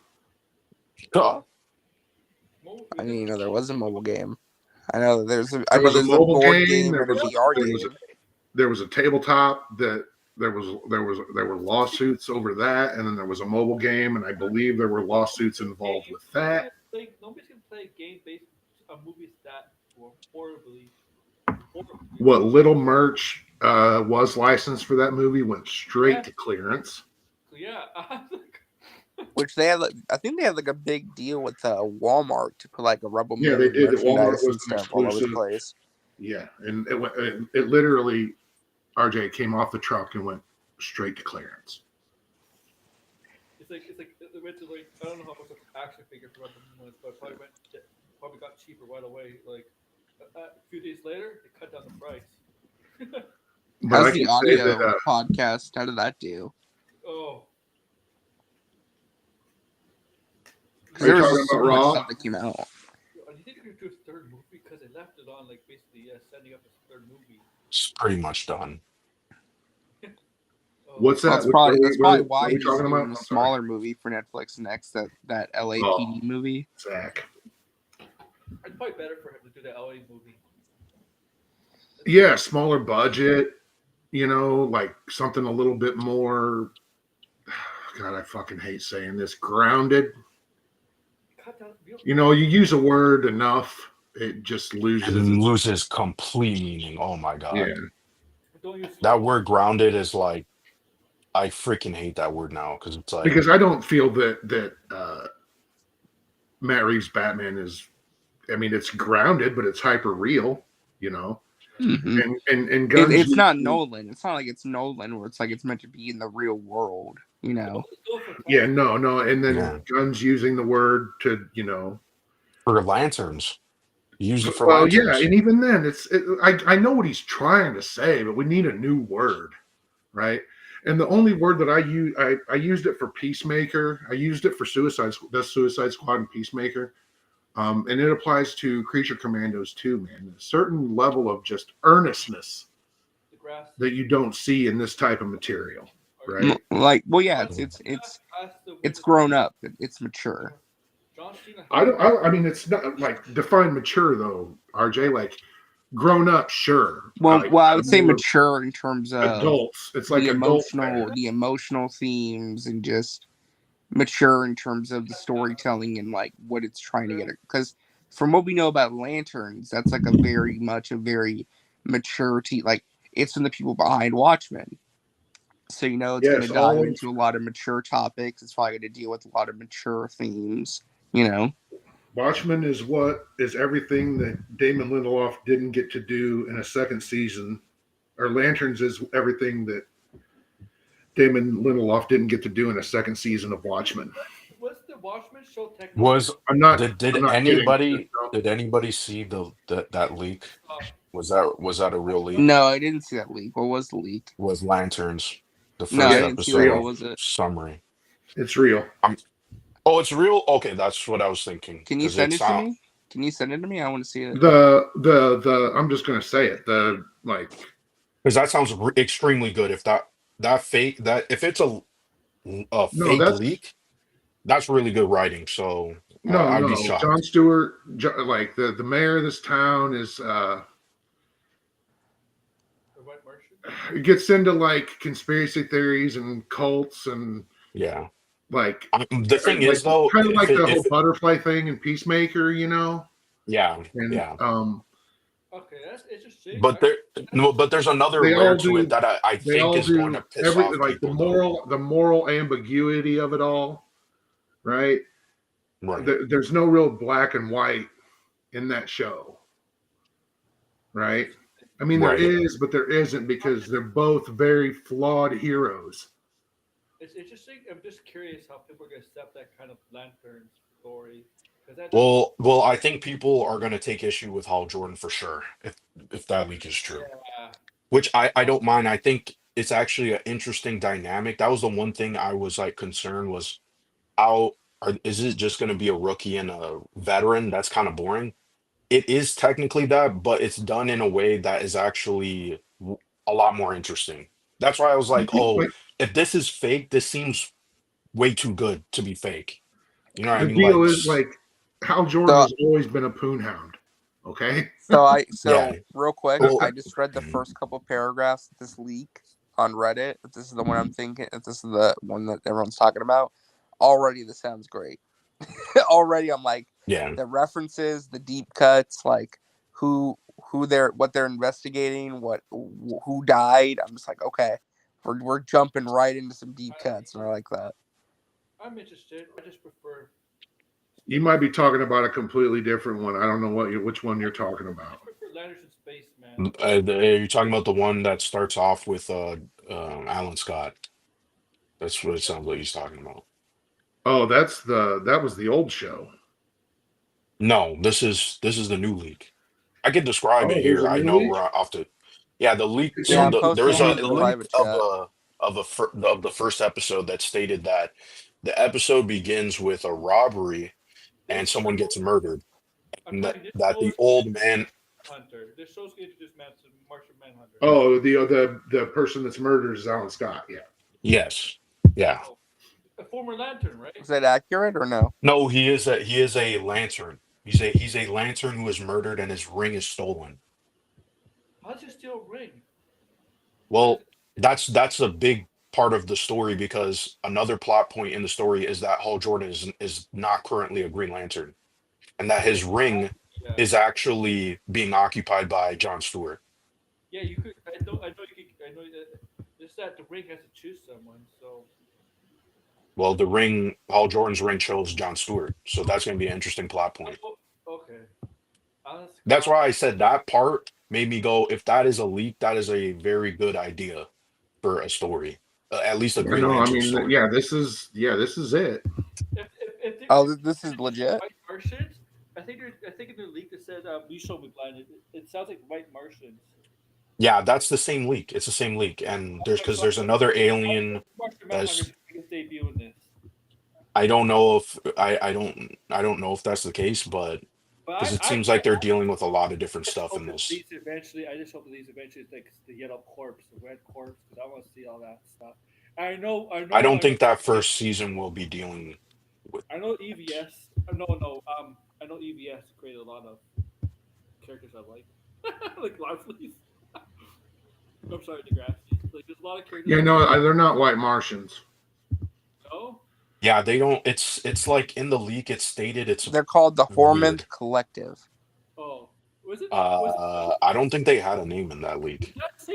There's a new leak from 3 hours ago. It's episode 2. Are they? Oh, okay. I'll have to look at that. Are they the same? Is that the same race that the same species that the Justice League cartoon was based off? Got together again before the. There's some new stuff here, you know, but I mean this tracks.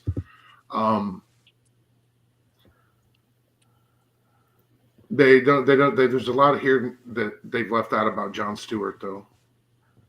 Mm. Jon Stewart should be held for the actor. I mean, the Daily Show guy. Okay. Because he sleeps with the mayor's wife. Because they're the only Right. two people of color in that town. Mm.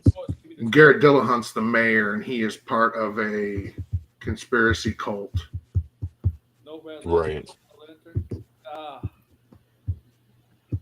I hope they eventually show the rest of the Lantern Corps in this universe. I think they will, but this season is definitely going to be focused on explaining the Green Lanterns. That's my guess, because it's like the first episode is like, okay, one, how does someone take a Green Lantern ring, right? How did they even know that was Alan Scott? There's a lot of questions of like, why was that person killed, right? That's a deliberate killing, even though it's staged in a way that makes it seem like it's accidental. So yeah, that part I could see is like, oh yeah, that would be a pretty interesting mystery. That idea to me, the reason why I like it, and that's why I said it was good, is because it sounds like a Tom King comic. Like that sounds like something Tom King would do. Is like, oh, let's have like a Green Lantern mystery story. Well, like that.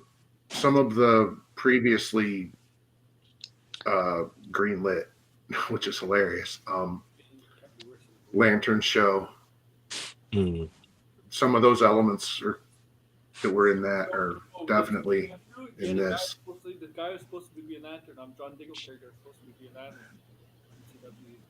The Arrowverse. No, when Max was doing the Green Lantern show with Finn Wittrock as Guy Gardner, and was it Jeremy Davies as Alan Scott? I just know about that. I just know about Guy Gardner. Yeah, but they had casting for that. Yeah, they had a cat. Yeah, they had costumes. They had sets. They were crewed up. Now. But that changed it to but once James Gunn got involved, that changed to this, right? Changed it all. Yeah, but they still used elements of that in this version. I mean, they didn't throw everything out. Guy Gardner might be on Lantern. Yeah, I mean, why would you throw it out? He most likely will be based on the story. And yeah, I mean that plays into it, RJ. That's definitely. And I'm not entirely sure that the ring that Guy Gardner has in Superman is a real power ring. And if it is, that seems very. And if it is, it's been stolen. Oh, you see, that would be. You see, oh man. Oh my gosh. I did not say this. I was not here. If that is true, that would be. I don't know. That's just idle speculation on my part. I just missed what he said. I wasn't paying attention. Well, I mean, if you Because the thing is like, okay, so Guy Gardner is part of Lord's League, right? He's using alien technology. Is it? Do we know who Hawk Girl is? Is it Kendra Saunders? Yeah, it's Kendra we know, Saunders. It's Kendra Saunders. So if there's any, and I'm going to assume that her mace, helmet, and wings are Thanagarian nth metal, and then for some weird reason, Mr. Terrific's he's in this little hover chair, right? And that hover chair looks exactly like Orion of the New Gods Astro Harness. Oh, from the set photos. Exactly. Yeah. No, it's in the trailer too. You gotta. Oh, is it? Blink and you miss it. Except for it's colored all white, like Mr. Terrific's tech is, right? Right. And I know somewhere in some DC comic somewhere, Max Lord was trafficking alien technology. There was that short period of time where he was replaced by a Manhunter robot, right? There was the time where he got superpowers after the invasion, the DC invasion. It just seems weird to me that these three heroes that he has on his team all are using what appear to be alien technology to me. Right. That's all. But all they're going to show us is him like making the windows turn green with his ring, right? No, I think it's just to scare off the people that are like shouting. No, I think it was that so the people couldn't see what was about to happen. But if they do that in that movie, oh man, that would be such a great lead-in. Because that's like, oh my God, like that's like the gold mine of speculation. It would be like, how did that happen? It's just like, oh damn, that's actually an interesting. I'm lost. element. What did he say earlier? So in these leaked lanterns stuff, Alan Scott, again, this might not be true. So the spoilers or not, who knows? Alan Scott is murdered. Somebody steals his ring. He was the Golden Age Green Lantern. We know that there was a JSA during World War II. He was the Green Lantern during World War II, apparently. This ring is Owen and not part of the Starheart like in the comics. Again, nothing will ever be one-to-one. Mm-hmm. But I think James Gunn's DCU is going to be as close to one-to-one as any shared comic book movie universe has ever been. Mm-hmm. Even Marvel. Again, they won't be so interdependent upon each other, but they will be infinitely more connected. You see what I'm saying? Right. Yes. So Alan Scott gets murdered. Somebody steals his power ring, and then surprise, if John Stewart's the Green Lantern, and I know in the comics the Guardians sanctioned multiple lanterns for this sector, all that, but it just seems strange to me that there would be multiple Green Lantern running around in this world at this time, especially Guy Gardner with the power ring that I don't know. There's been speculation that his power ring isn't real, and if it is real, it was stolen. The thing is, that was sound obvious. Like the Gardner always knows to be a jerk, but I don't want him to turn out to be this murderous kind of guy. I don't want him to turn out to be like that. Maybe I gotta be honest. I wouldn't really mind if that is the case because he's not he's a scumbag. It's too cliche though. It's always a scumbag. He's always the guy you suspect. He's always a scumbag. Yeah, I thought that maybe it was gonna. I thought maybe where this was gonna go is that maybe it's Hal Jordan and they set up the whole Parallax thing. Oh, not a bad idea. I think that already happened. Oh.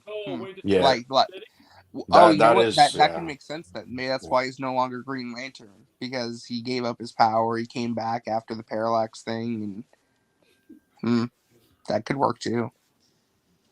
I can just see the show coming out as Deadpool.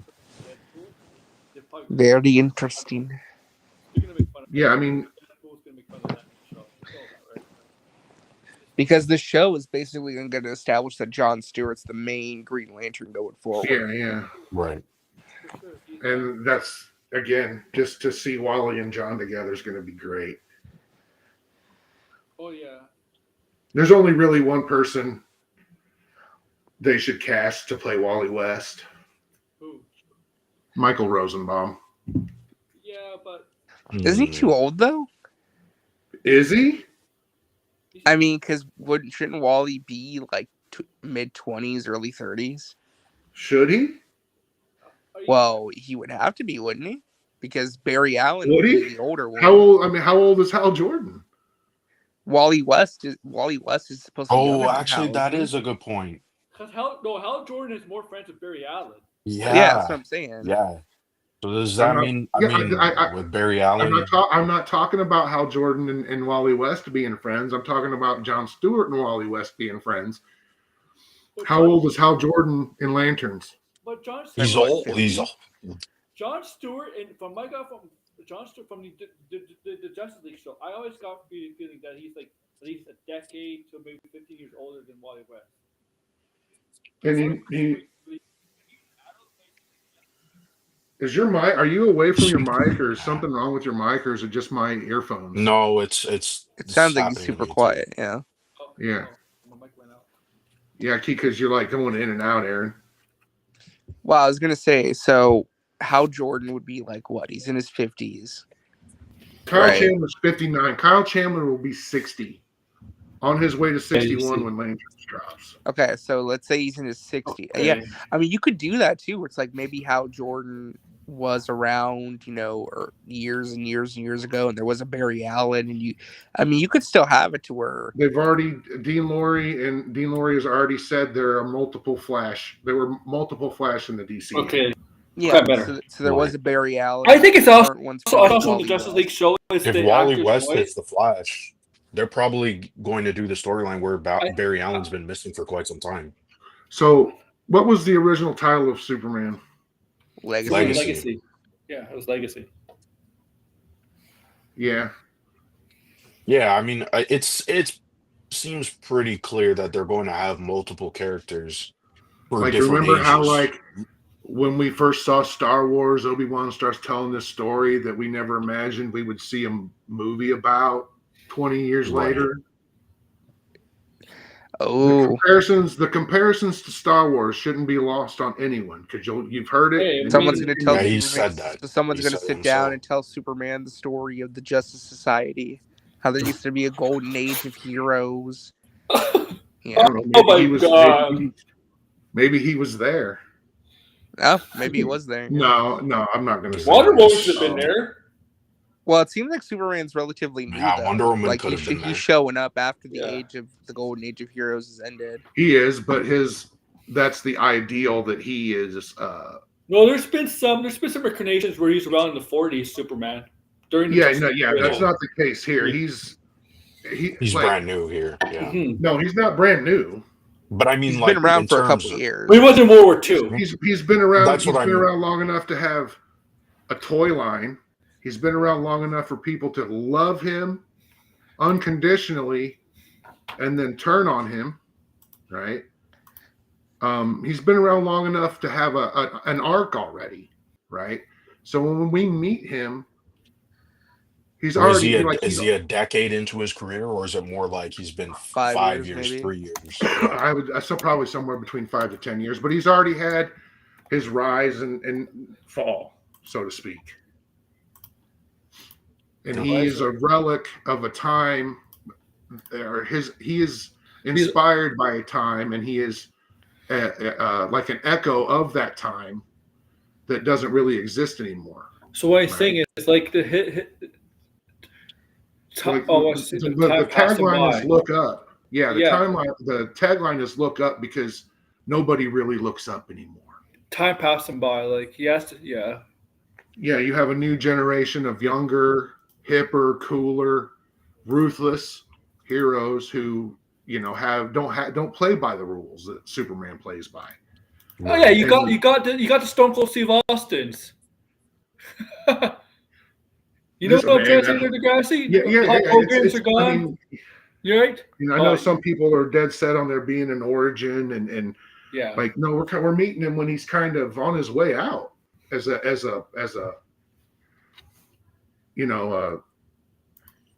hero, I guess, So he's or kind as of an fighting ideal. he's fighting for relevancy. Yeah, well, that's the thing. That's the thing about represent- '90s. Actually, the '90s comics was like that. They turned to more darker kind of heroes.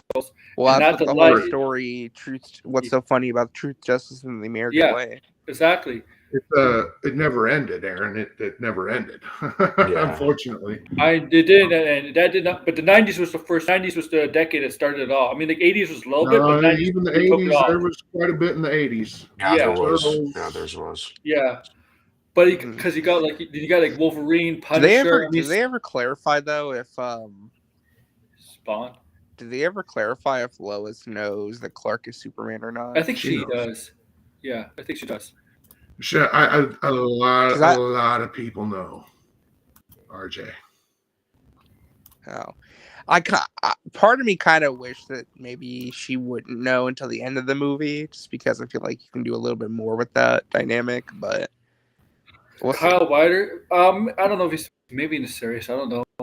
You mean Weiner, not Wider? Probably not. Gunn is a unabashed fan of that era. 80s, 90s, like from Crisis to Zero Hour, Right. Well, that's the most. He's that's defended the era. So yeah. He's defended the era where really comics what we're going to see. He's defended the era where the comics almost died. I mean, DC. What saved DC in the '90s was killing off Superman. Comics almost died in every decade. I know that's true, but if DC did not go with the story of killing off Superman, killing the Superman dies, DC probably wouldn't be here. DC was almost bought by Marvel in the '70s or late '70s. No, that's not. That was an April Fool's. So that was an April. But who was the? Never. Some people still think. Hold on.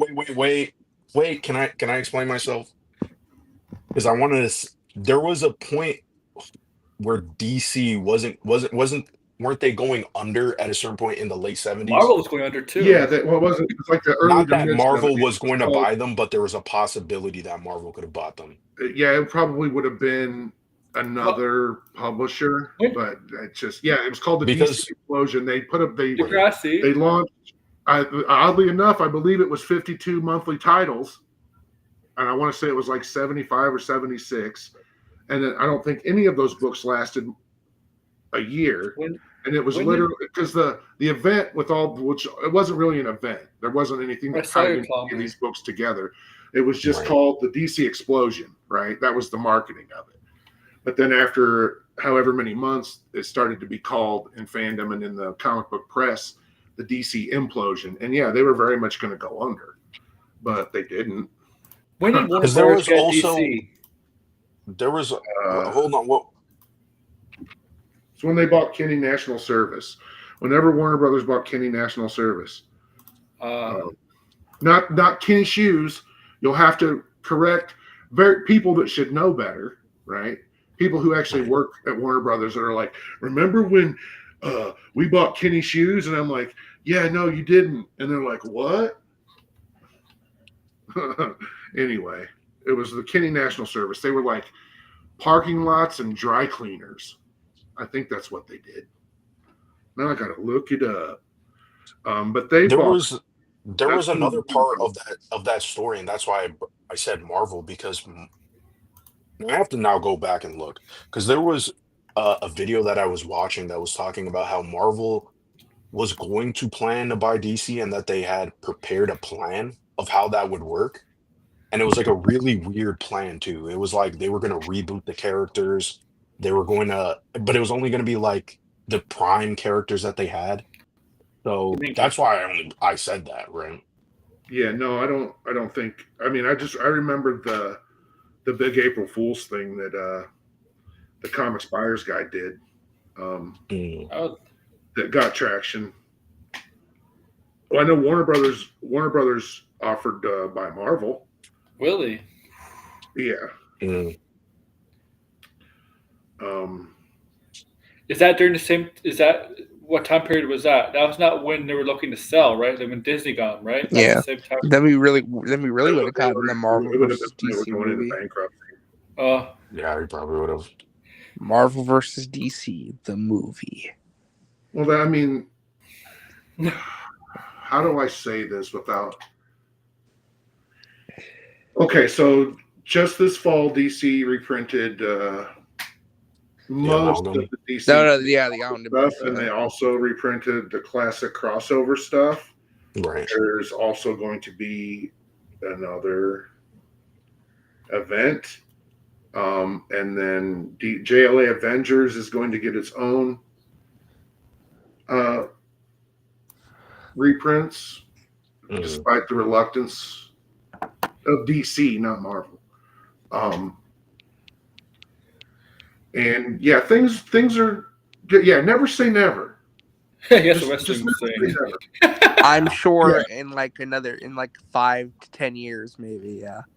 If it's 100 years, yeah, maybe. Yeah, just If never it's say 100 never. years. And like Well, I think it's honestly. they I think almost- it's they more. were setting it up I think it's more recently. likely in today's comic book marketplace that they would do another comic book event crossover. Like I that think to me so. seems realistic. I only think so because they've been doing that. They've literally been setting up that. Like there's Donny Cates, before he had his accident, a lot of his comics were referencing the Justice League. Like literally the Justice League. In the Thor, I believe Wait, it was he got in an Thor. accident? Yeah, he had a terrible accident. That's why he hasn't been writing anything. What happened? Oh, yeah, what happened? I believe it was a car crash. I'm not sure what it was exactly, but yeah, he had a Damn. bad accident. Oh, So that they had sucks. to, yeah.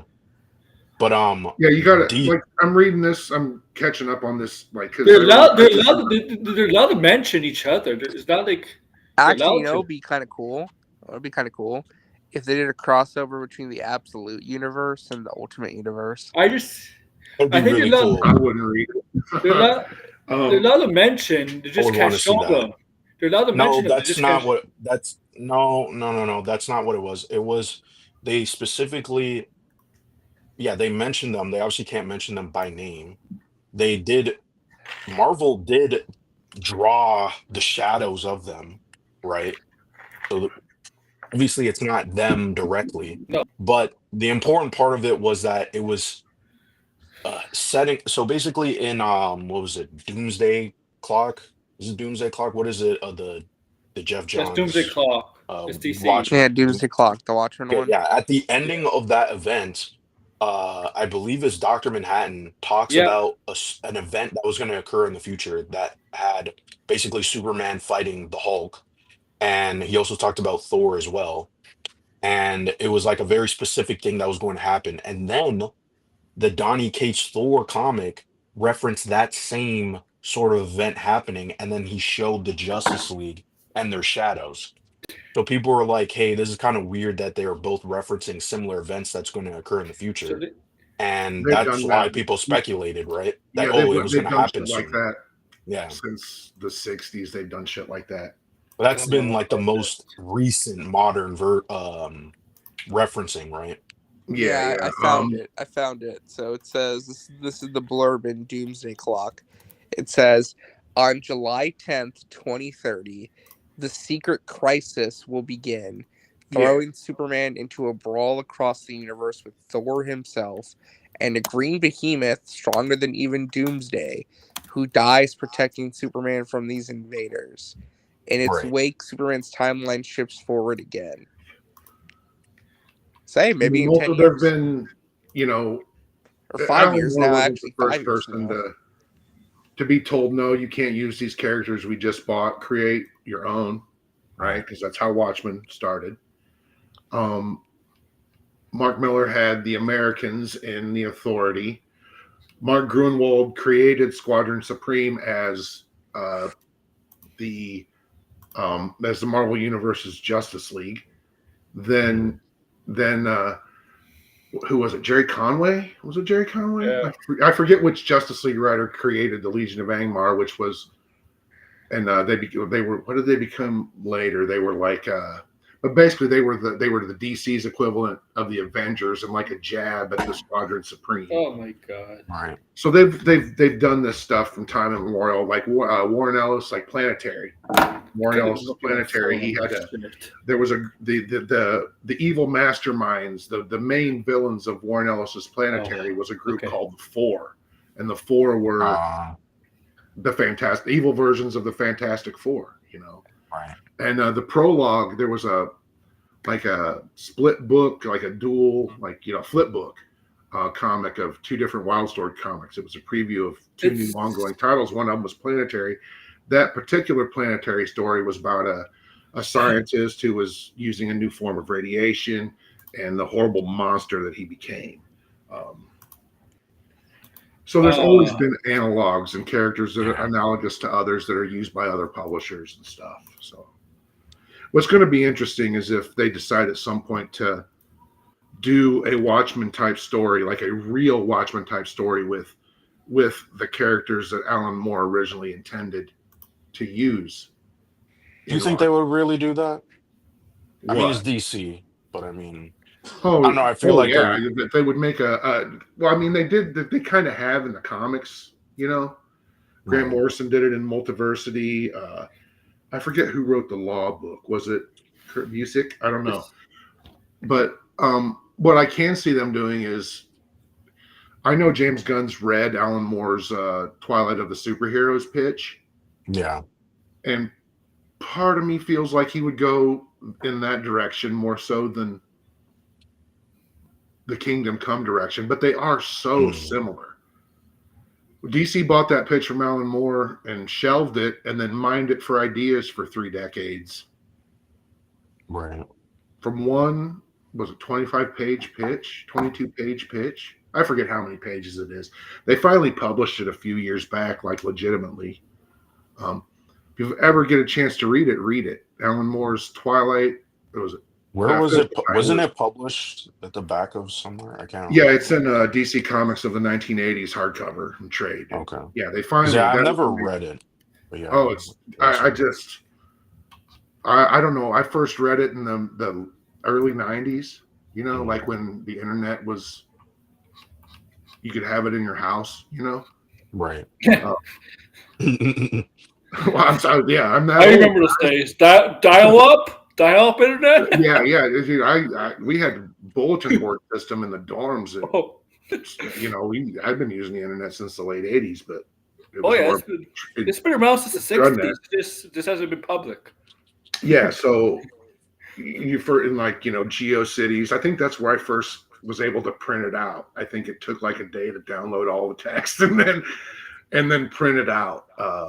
And I carried it around. I think I still have the first time I printed it out. It's in I have this, Tomorrow's Publishing made a History of Miracle Man book, which is worth a shitload of money now. And it's folded in there because I got a bunch of Alan Moore stuff in there because he's one of my favorite writers. You know what's funny about Alan Moore? You know how he takes his name off of everything? Yeah. You know? Guess what? He's got a new book out, and not taking his name off the TV show that's going to be based on it. Making money, huh? Making money off it. Well, I mean, I can't really fault him. No, he's finally like, cool DC. And everybody go No, read I don't. the book. It's called The Great Win, and it's going to be a TV show. I think there's going to be 4. It's a series. I think there's going to be 4 of them called the Long London Quintet. And Last of Us 2 is not canon. Briefly, guys, because I'm gonna end this soon, so because I have about in 20 minutes, so I just want to get through the video game movie stuff. So we got a couple video game movies announced before we get to Last of Us. Last of Us will be the last thing. So. We got Horizon Dawn has been announced by Sony. Helldivers has been announced by Sony. Yeah. What are your thoughts on those 2 games? I'm not surprised about Horizon Dawn. We said Horizon. Horizon makes sense. Basically the Netflix show they were going to make was canceled, and they're doing this instead. So that Netflix show was going to be hot garbage, anyways. Wasn't it going to be like Sony though? like, wasn't it going to be just the Ted Faro stuff? Yeah, it was going to be a prequel about what led up to Zero Dawn. Yeah, and, like, the yeah. It whole was going to event be with just. the. Until Dawn also, yeah. Which, That's right. you know what? Like right now, a show like about a drugged out megalomaniacal tech bro who damns the world. Yeah, amasses way too much power and ends civilization would be so fucking money right now. Win all the awards. You know what's funny though? They announced they're making a Helldivers movie. My first thought was, I just Aaron. Why not just make Starship Troopers? Just make another Starship Troopers. That's all it is. Oh, Star Troopers!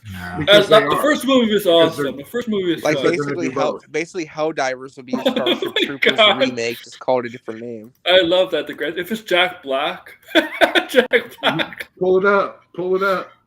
I have to switch. I have to switch to share screen. Oh no, is that hard to do? I don't think so. No, I can switch it back. I think does Sony still have? Right? Sorry. There you go, RJ. What was that? Yeah. It's Jack Black. Hey, it can't be worse than Minecraft, can it?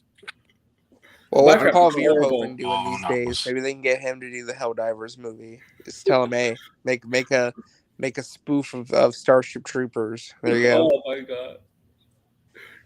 Yeah, maybe but this can't be worse than him. If he's in Helldiver, it can't be worse. Hey, than everybody! Minecraft.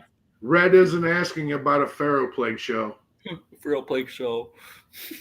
That's funny. You know what? It would be It's going to be a fucking documentary in about 3 weeks anyway. So. Oh my god! Oh yeah. Also, I think we're also getting a Ghost of Tsushima animated show. Yeah. Right. Still nothing about the movie though. I hope they start. Yeah, what's Chad doing, man? What's up with that? Man, like I think he's doing Highlander first. That's fine. Highlander? Oh my god, Henry Cavill. Yeah, and probably still working with John Wick, so it's gonna be a while. They announced that movie 5 years ago, by the way. It's crazy. Which one? Ghost of Tsushima. They announced it the same day the game. Oh yeah, 5 years ago. Yeah, 5 years this year now. Crazy to say that, but yeah. I'm sorry. What are we talking about? Ghost of Tsushima, the movie. Remember, as soon as the game came out, they announced the movie. Yeah, the Crunchyroll series. I never seen a game. Yeah, that's the anime.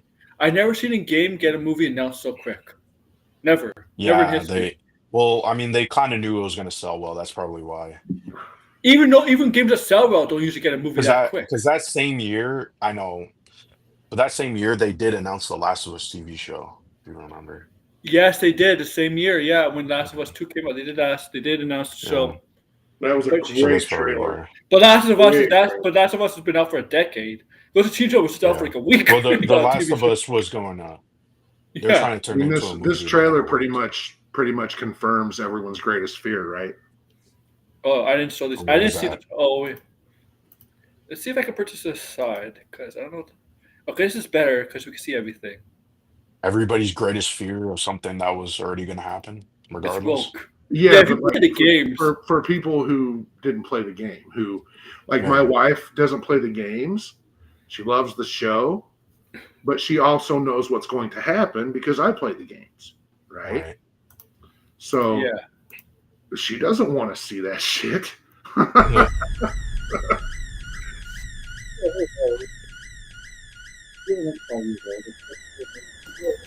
Sorry, could they have cast that's not Ellie. That's Abby. Okay. Yeah, could they have cast anybody better? She was gonna be. She auditioned for Ellie. I'm not sold just yet until we see her as completely Abby. But this part, blinded. Hey, blinded. It doesn't matter. What? Trust me. Like me. From this season, it looks like Abby. If she got Jack, I'll give her kudos. It also seems like in this show, she's also a protagonist, not just Joel and. Abby is the protagonist. She's the protagonist of the second game. She's the protagonist. Who? Abby's the protagonist. Really? Abby is the protagonist of the second game. Yes. Oh, will they? Abby and Ellie are the protagonists. Yeah, that's the Okay, whole yeah. point So of the it's gonna game. be so it's gonna be like 50-50, I guess, in the show. Yeah. Well, and we'll see. This season probably, I guess, probably won't focus on Abby. We'll see. We'll see My like only- bits and pieces. But I my mean, only if they're showing concern- that flashback, that's from Abby's part. So I don't really know now.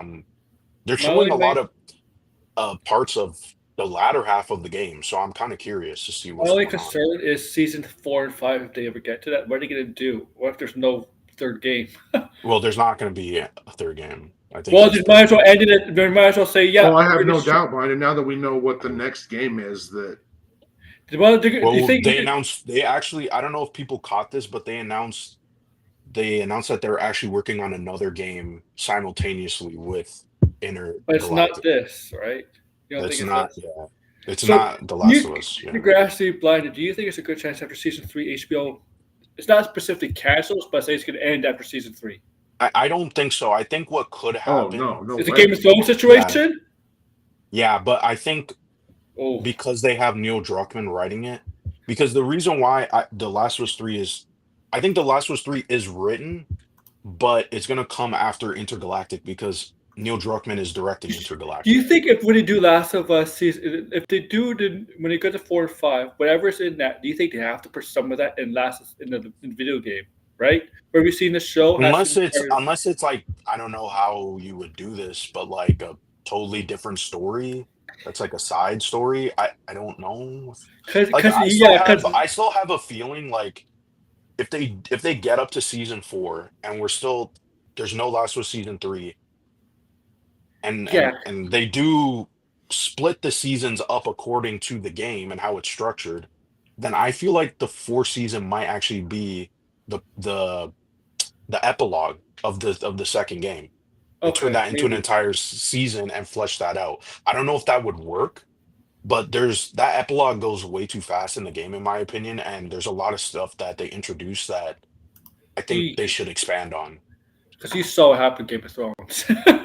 I know what happened in Game of Thrones, but the thing is, the difference is Neil Druckmann is involved with this. This is Neil Druckmann's story. I mean, George R. R. Martin hasn't even finished the Game of Thrones stuff, so like, yeah, okay. And he wasn't involved with those final seasons, so it's like, unless Neil Druckmann backs out, Neil Druckmann. You know, no, he's not unless backing out. Unless Neil Druckmann says that there's no Last of Us 3. That could. I think we're getting close to a Winds of Winter announcement. Really? Bruh. They're halfway done House of Dragons, right? House of Dragons? There was some stuff going on in July that in the licensing world, right? It just never went beyond. It never went beyond a few memos. That book was going to be announced in July. Okay. Last summer. House of Dragons, they said it's going to be 4 seasons, right? But it's going to be like every 2 years, right? So it's going to be like 8 years or 4 seasons, right? House of Dragons. I didn't finish season 2. I didn't start season 2. I didn't even start. I don't know. My interest is not there as much. I don't care. I don't care about it. Like, yeah, it's like Marvel, you know. With I just watch it, and I'm just it's. Yeah. I'm like, okay, yeah. Well, this is Ghost Rider from Agents of S.H.I.E.L.D. I'm kidding. That guy does play Ghost Rider Agents of S.H.I.E.L.D., the same actor. Yeah, he does. Yeah.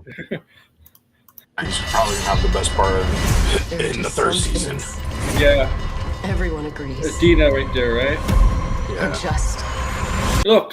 What's Hawk? It's Hawk Girl. wrong. Okay.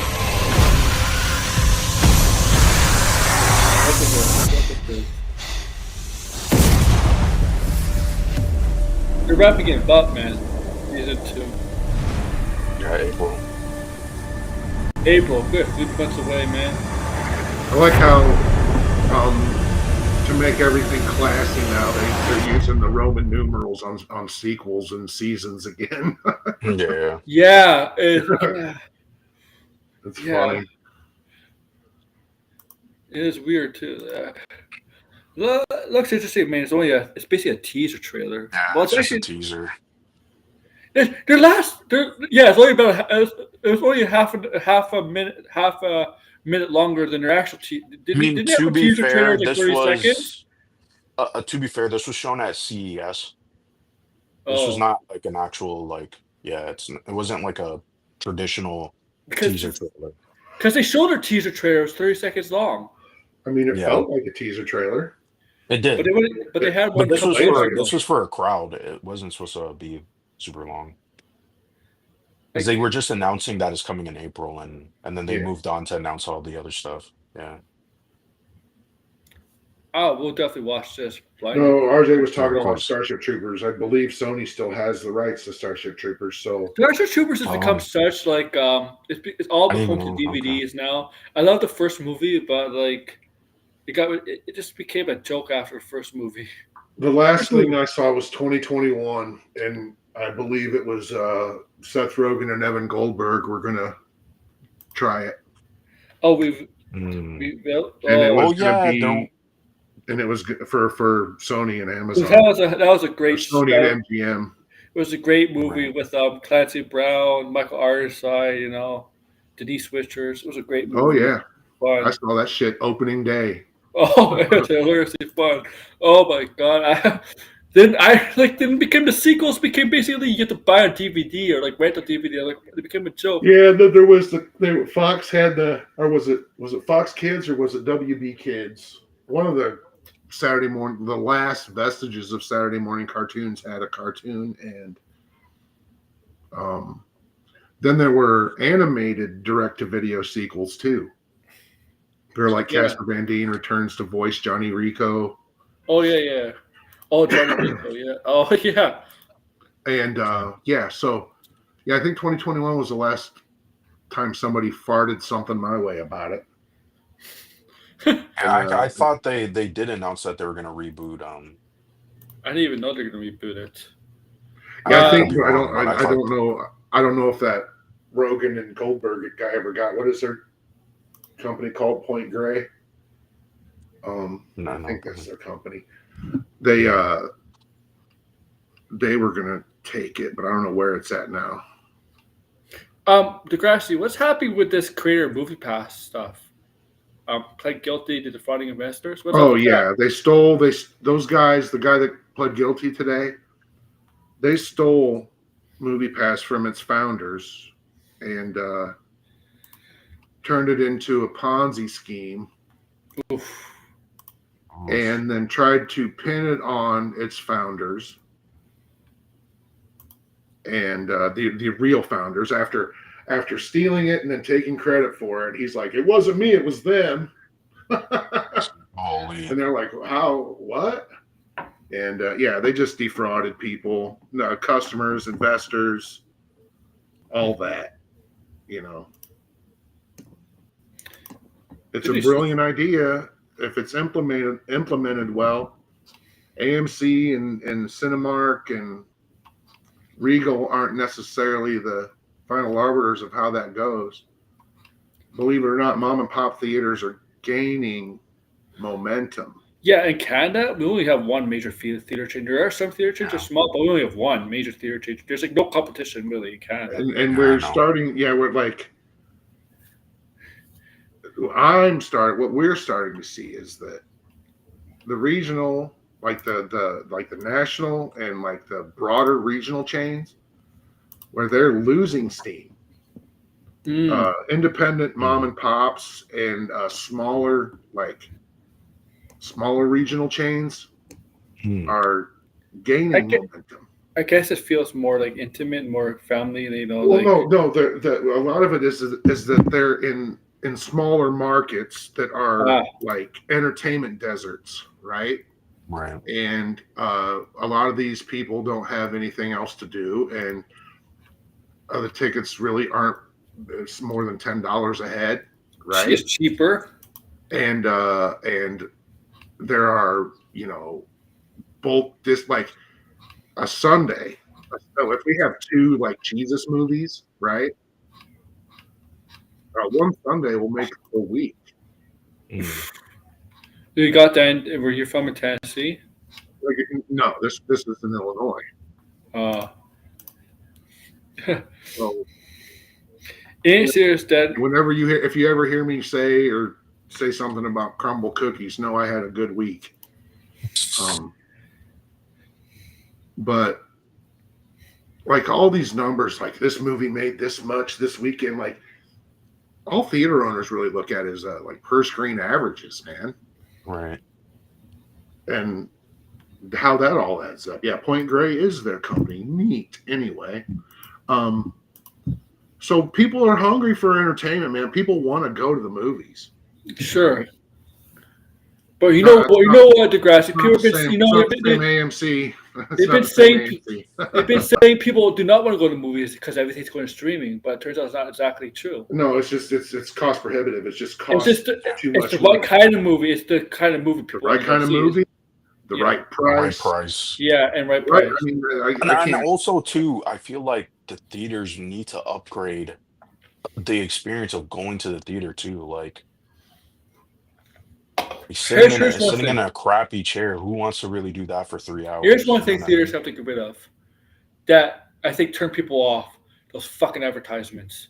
Get the fucking TV commercials. Oh yeah, 40 minutes of advertisements now is crazy. Yeah, I forget where some states have like regulations. Yeah, you were telling us. Yeah, they have to publish the actual time the movie starts. You see here in Canada, if the movie at the ticket says 2:30, the movie doesn't really start till like 2:35, 2:40. Yeah, if it's Cineplex, you got at least 40 minutes or some crazy shit. Yeah. It really starts. That's the advertisement starts exactly when it says 2:30. Advertisement starts at 2:30. I hate that. I saw Nosferatu and we timed it, and we were just like, "This is freaking insane." I know what they do. They do it on purpose so people could get into the movie theater. So you give people time, right? You give people time to come in. But also, they need people to actually watch the advertisement. Like they can't just. Yeah, I think there's some like contractual thing. But it's too. They have so many of them now. There's like 3 or 4. It's too much. And you got like 2 or 3 trailers. Like, it's insane. Like I remember theaters used to just show 1 trailer for a movie. Then it became 2. That was 3. At least 3. If you're mad at AMC theaters because they canceled your favorite AMC shows, that's stupid. Because I don't even think we have AMC here. Do we still have AMC here, Blinded? Do we still have AMC in Canada? No, we don't. They closed. Yeah. Okay, like a little bit of disclosure here. Let's say I teach media literacy. Like it's my favorite. And one of my students is doing a study on how many people think Disney owns Fox News. You told me like tens of millions. Tens of millions. Man. Tens of millions of voting Americans.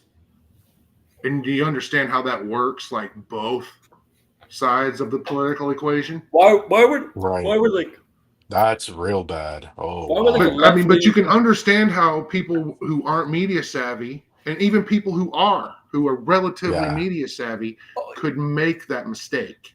I can see that definitely. Because all they see is Fox News and The Simpsons is on Fox and The Simpsons is on Disney Plus. So clearly Disney owns Fox News. They own Fox News. They also own ABC News. It's like the opposite of Fox News. But see, that's the thing. When 20th Century Fox owned 20th Century Fox and Fox News, right? 20th Century Fox was making rated R movies and not non-rated movies, adult fare, that would later be criticized, ridiculed, and rallied against on the network that they own. Like, make it make sense. That sounds like satire. The religious people, because Fox, the religious right? Like the religious, be against that stuff, right? It's business. Like the dentist who owns the candy store. Personally, my dentist owned a Dairy Queen. But dentist owns Candy store. We used to have politicians and It's always like a doctor. A doctor here in Nashville. Our museum kid. is named after this guy, the Frists. The Frists were heart surgeons, right? And they were politicians, Tennessee politicians, and our museum in Nashville is named after them because they were monsters, but they were doctors and they did a lot of good for people. Whatever, right? But Old Man Frist was one of the. This guy's a heart like a heart surgeon of great renown, right? Mm-hmm. Also, one of the primary investors of Kentucky Fried Chicken. Wow. So, like, that is how. You know what it is. That's how everything works. You know what it is, right? There's a reason why. So people can go to Kentucky Fried Chicken, get bad heart, have a bad heart, contribute to a bad heart, so they could go see him and he gets paid. Like the dentist who owns the candy store. Yeah, exactly. The more candy, because if they have no patience, they have no more teeth I fill. Yeah, right. If they have no patience, no business, right? Yeah, he's creating his own customer base. He's using one business to create It's like those doctors, potential customer base. It's like those doctors that give lollipops to kids after they come for a checkup. If they're scared of a needle, they'll give them a lollipop, knowing the lollipop is probably not good for them. Yeah, or like the drug dealer that hangs out on the school playground who tells the kid, the first hit's free, the next one will cost you. Yeah. I was talking to Aaron earlier today about the streaming stall. Like, we're kind of seeing it. Streaming's future is cable's past or cable's present, right? Yeah.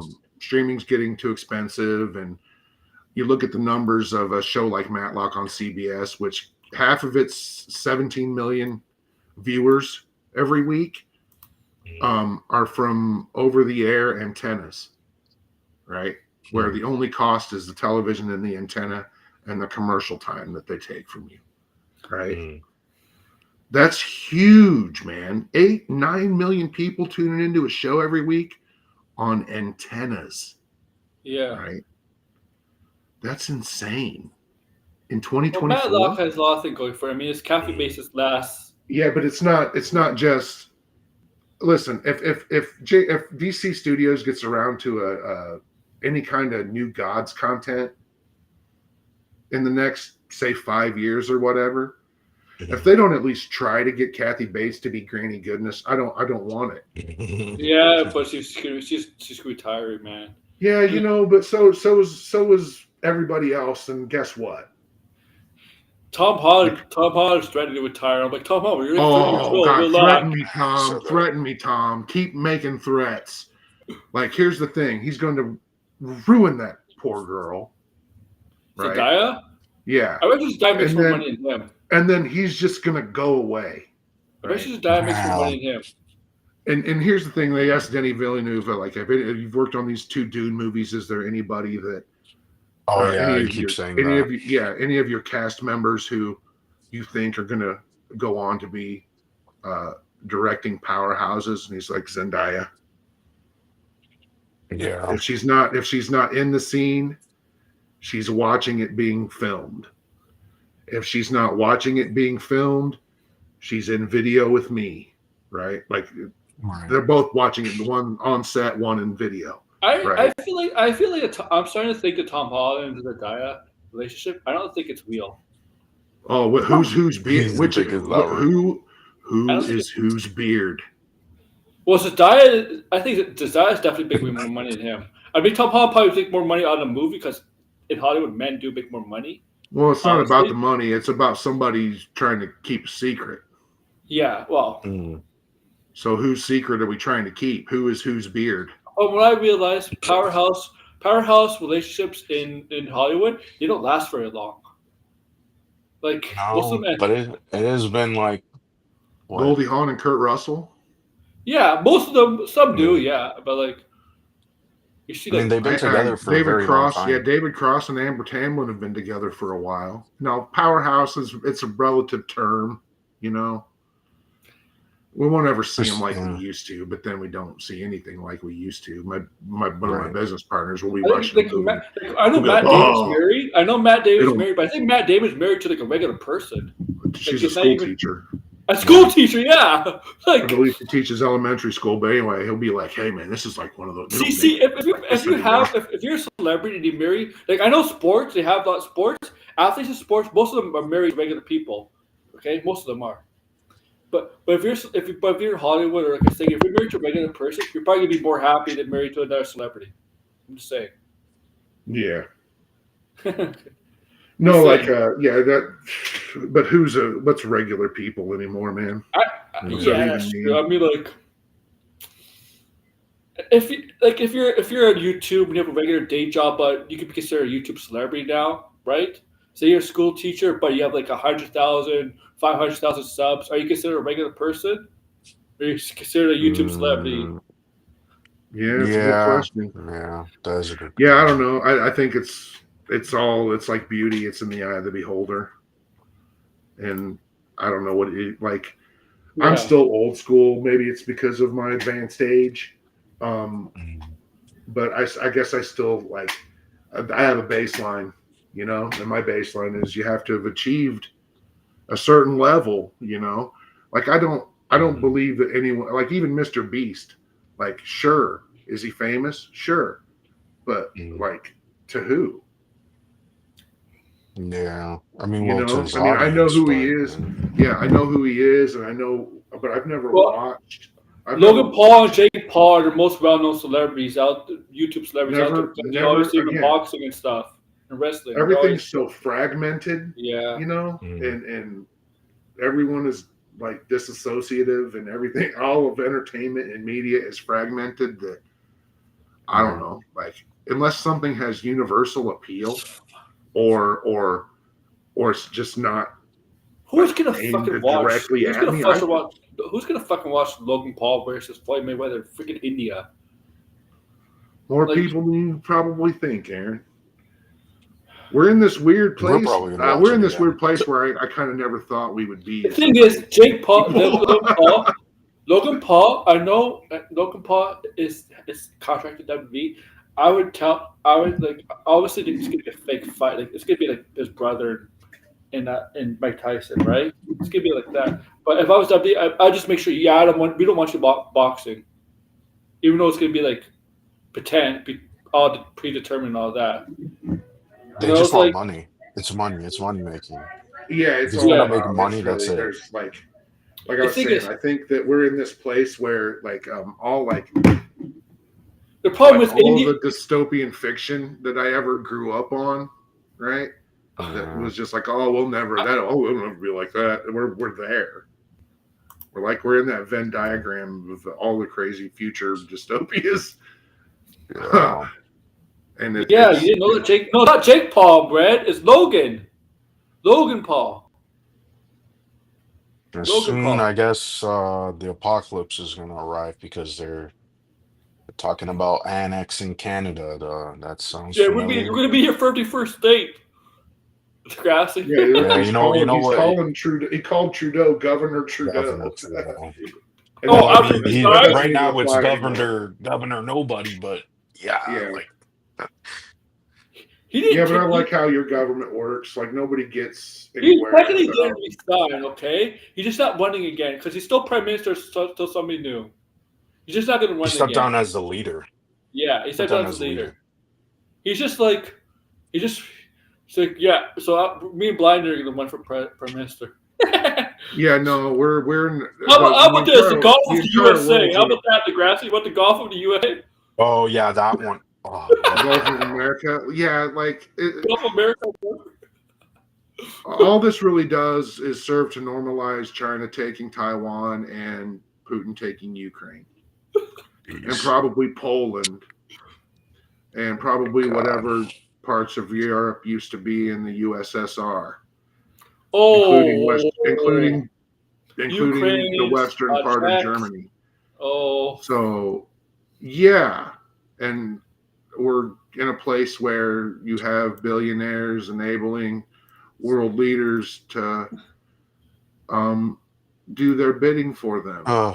When is the fallout between Elon Musk and Trump gonna happen? Because like Elon Musk is even art. He's not like some people say he's our version of Trump, but people are really he doesn't like Trump either. He's speaking against Trump.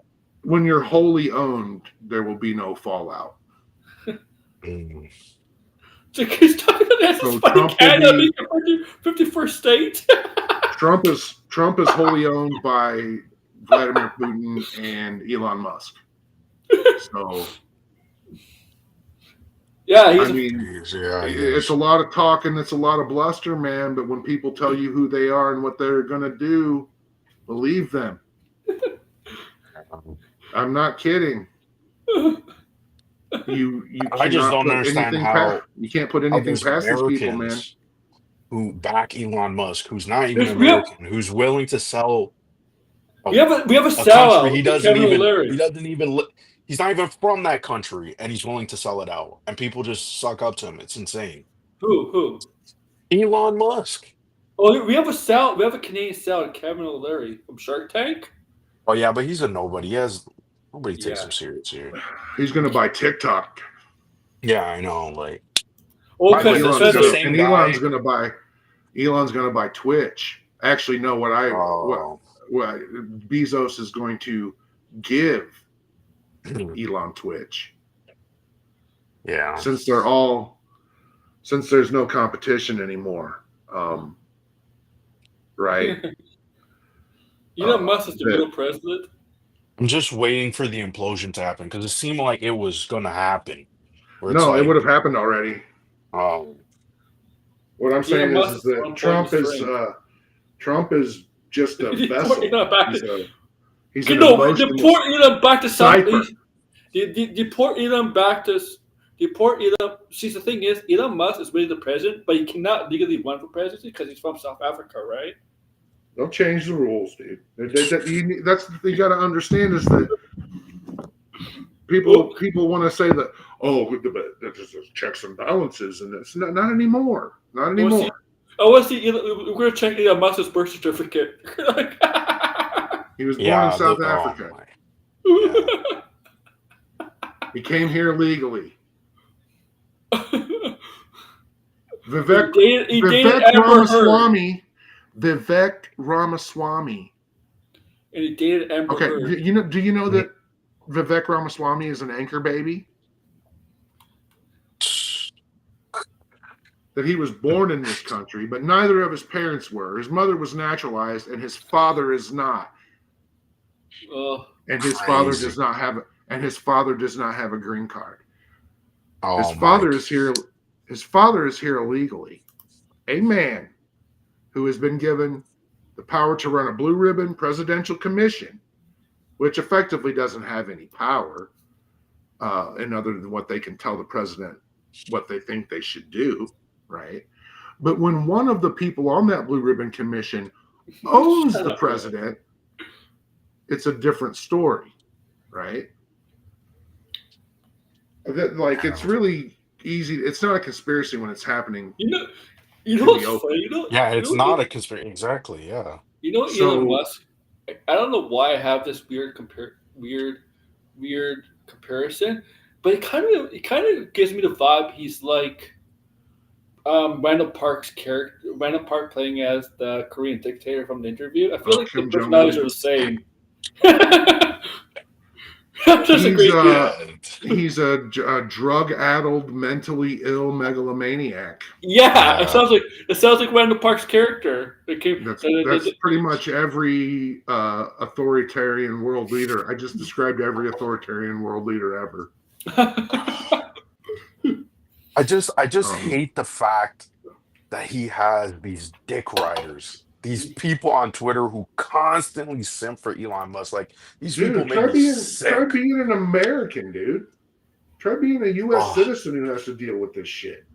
My God. I'm serious, man. I'm serious when I say this. You guys better hope Trump isn't that he's just like throwing shit to the wall. That's what I hope.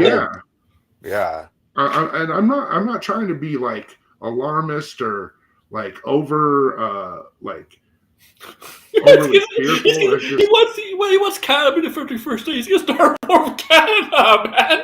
Well, he said. Well, this is the thing that's more scary, right? Because he's like, oh, I'm not going to use I military seriously think force with Canada. Hold on, wait. But he's basically saying, insinuating that because we do so much trade with the U.S., that our country will pretty much implode if that's taken away. If it cuts off all trade, and then But that's not true because Canada supplies a lot of the U.S.'s electricity. So when we just shut down the electricity in the U.S., I don't even know about that claim. That was a claim that That's no, true, yeah, it's no, true. no. No, that it's true, Biden. Okay. If we get, and Because then Doug Ford, okay, I so don't trust him at all.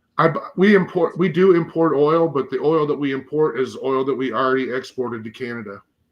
I feel like Donald Trump is like. I feel like Elon Musk is secretly Eric Look it Cartman. up. How ridiculous does that I would- sound, Blinded? That I'm does sorry, sound weird. but I think this is Eric Cartman. I think this is Eric Cartman as the president. It feels like Eric Cartman is president.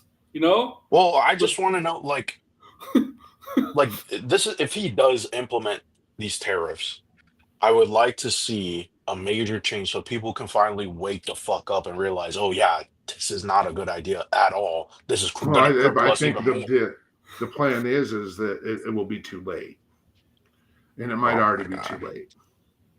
And I'm not trying to be alarmist. I only focus on the things that I can control. I only focus on the things that are in front of Yeah. me, right? But I do look around, right? And Right. I see what I see. So The I'm not comment he said about scared. Greenland was definitely very scary. Yeah, I'm not scared about myself. I'm scared for me. He doesn't know that you Greenland has. I'm a middle-aged white dude. They're not coming for me, but they're coming for people I love and care for. I don't vote for me. I have every privilege afforded to me. I vote for people that I love that don't have those same privileges. Mhm. And Yeah, I vote the way I vote and think the way I think for them because it just makes sense for me. My life is better.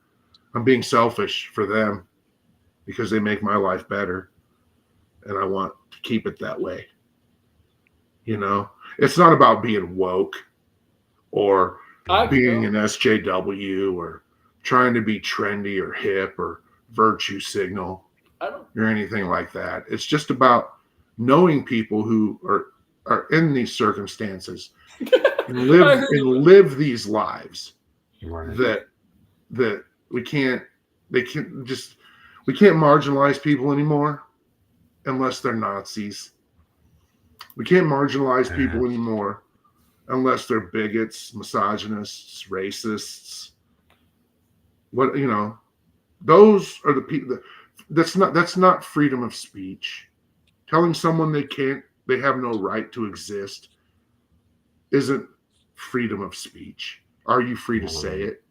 Sure, you're free to say it, but no one should be free to implement policy based on that.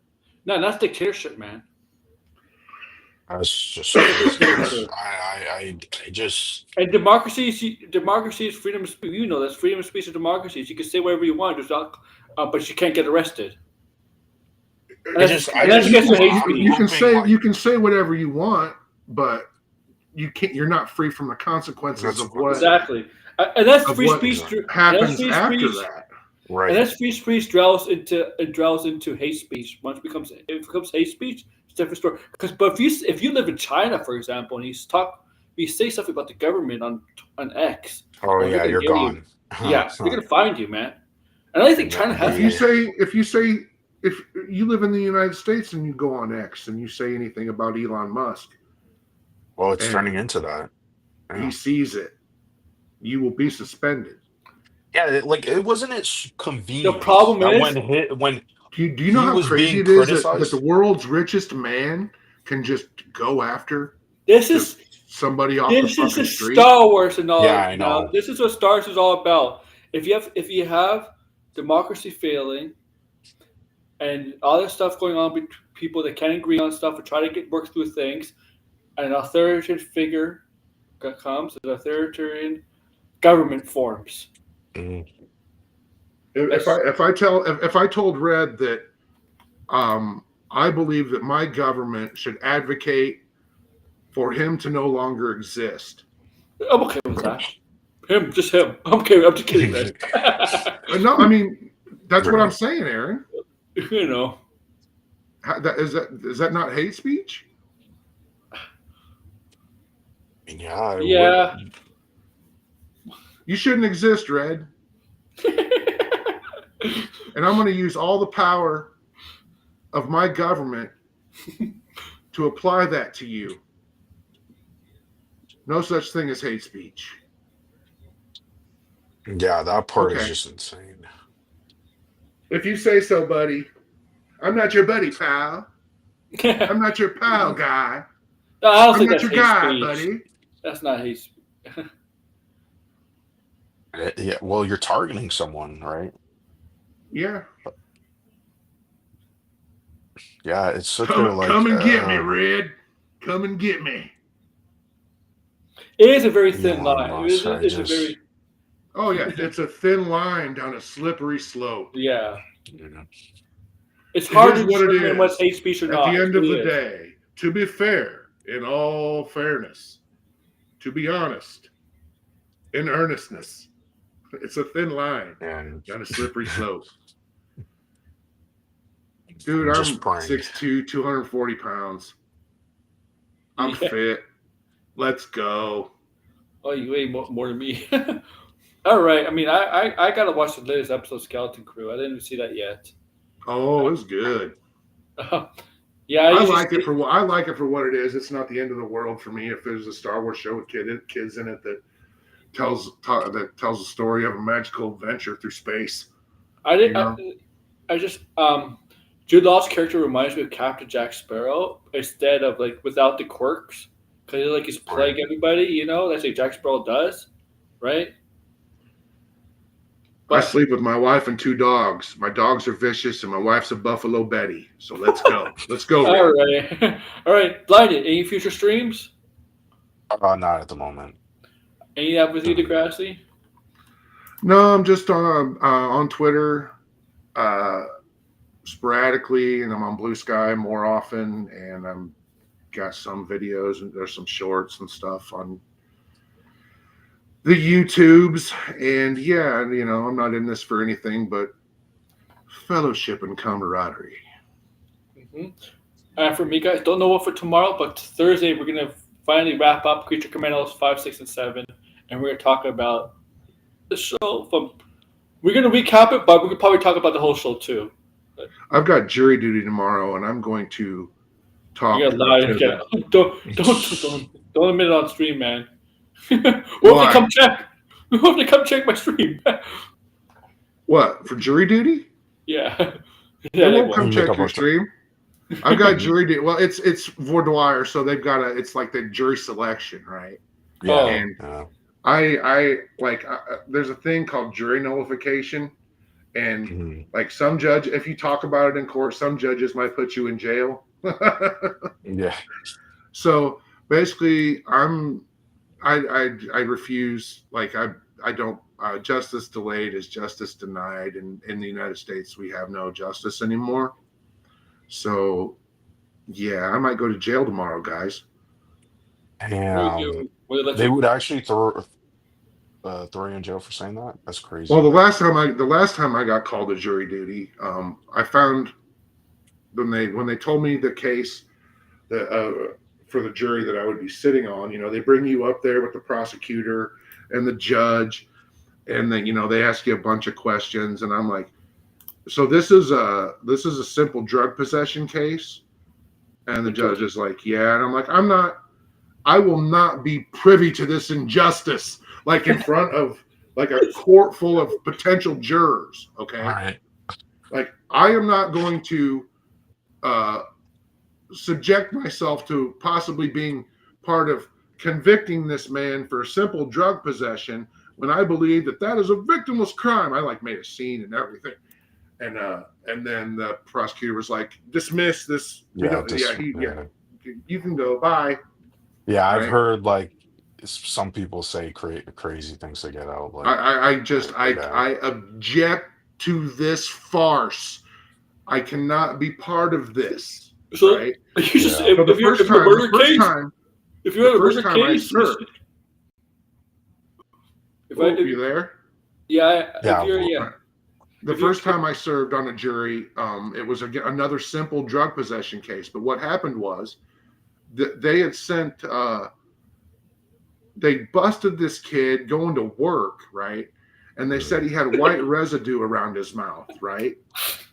Like In he his had mouth. eaten the cocaine they were trying to bust him with or whatever, right? Propane? So without a court order, without a warrant or a court order, they took this dude to a hospital and pumped his stomach. And guess what they didn't find?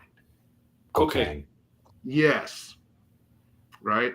So, we listened to both arguments, and then we they take us back But to the case had deliberate, been and I'm dropped like, then. and I You was should not like, even gotten. You should not even. Be oh no, they still went all the way with it, Well, man. you should not even. Yeah. You You gotta should even. understand, this is you have to understand this is the American South. Another thing is that for the entire time that I've lived here, which we're going on a quarter of a century, okay? Right.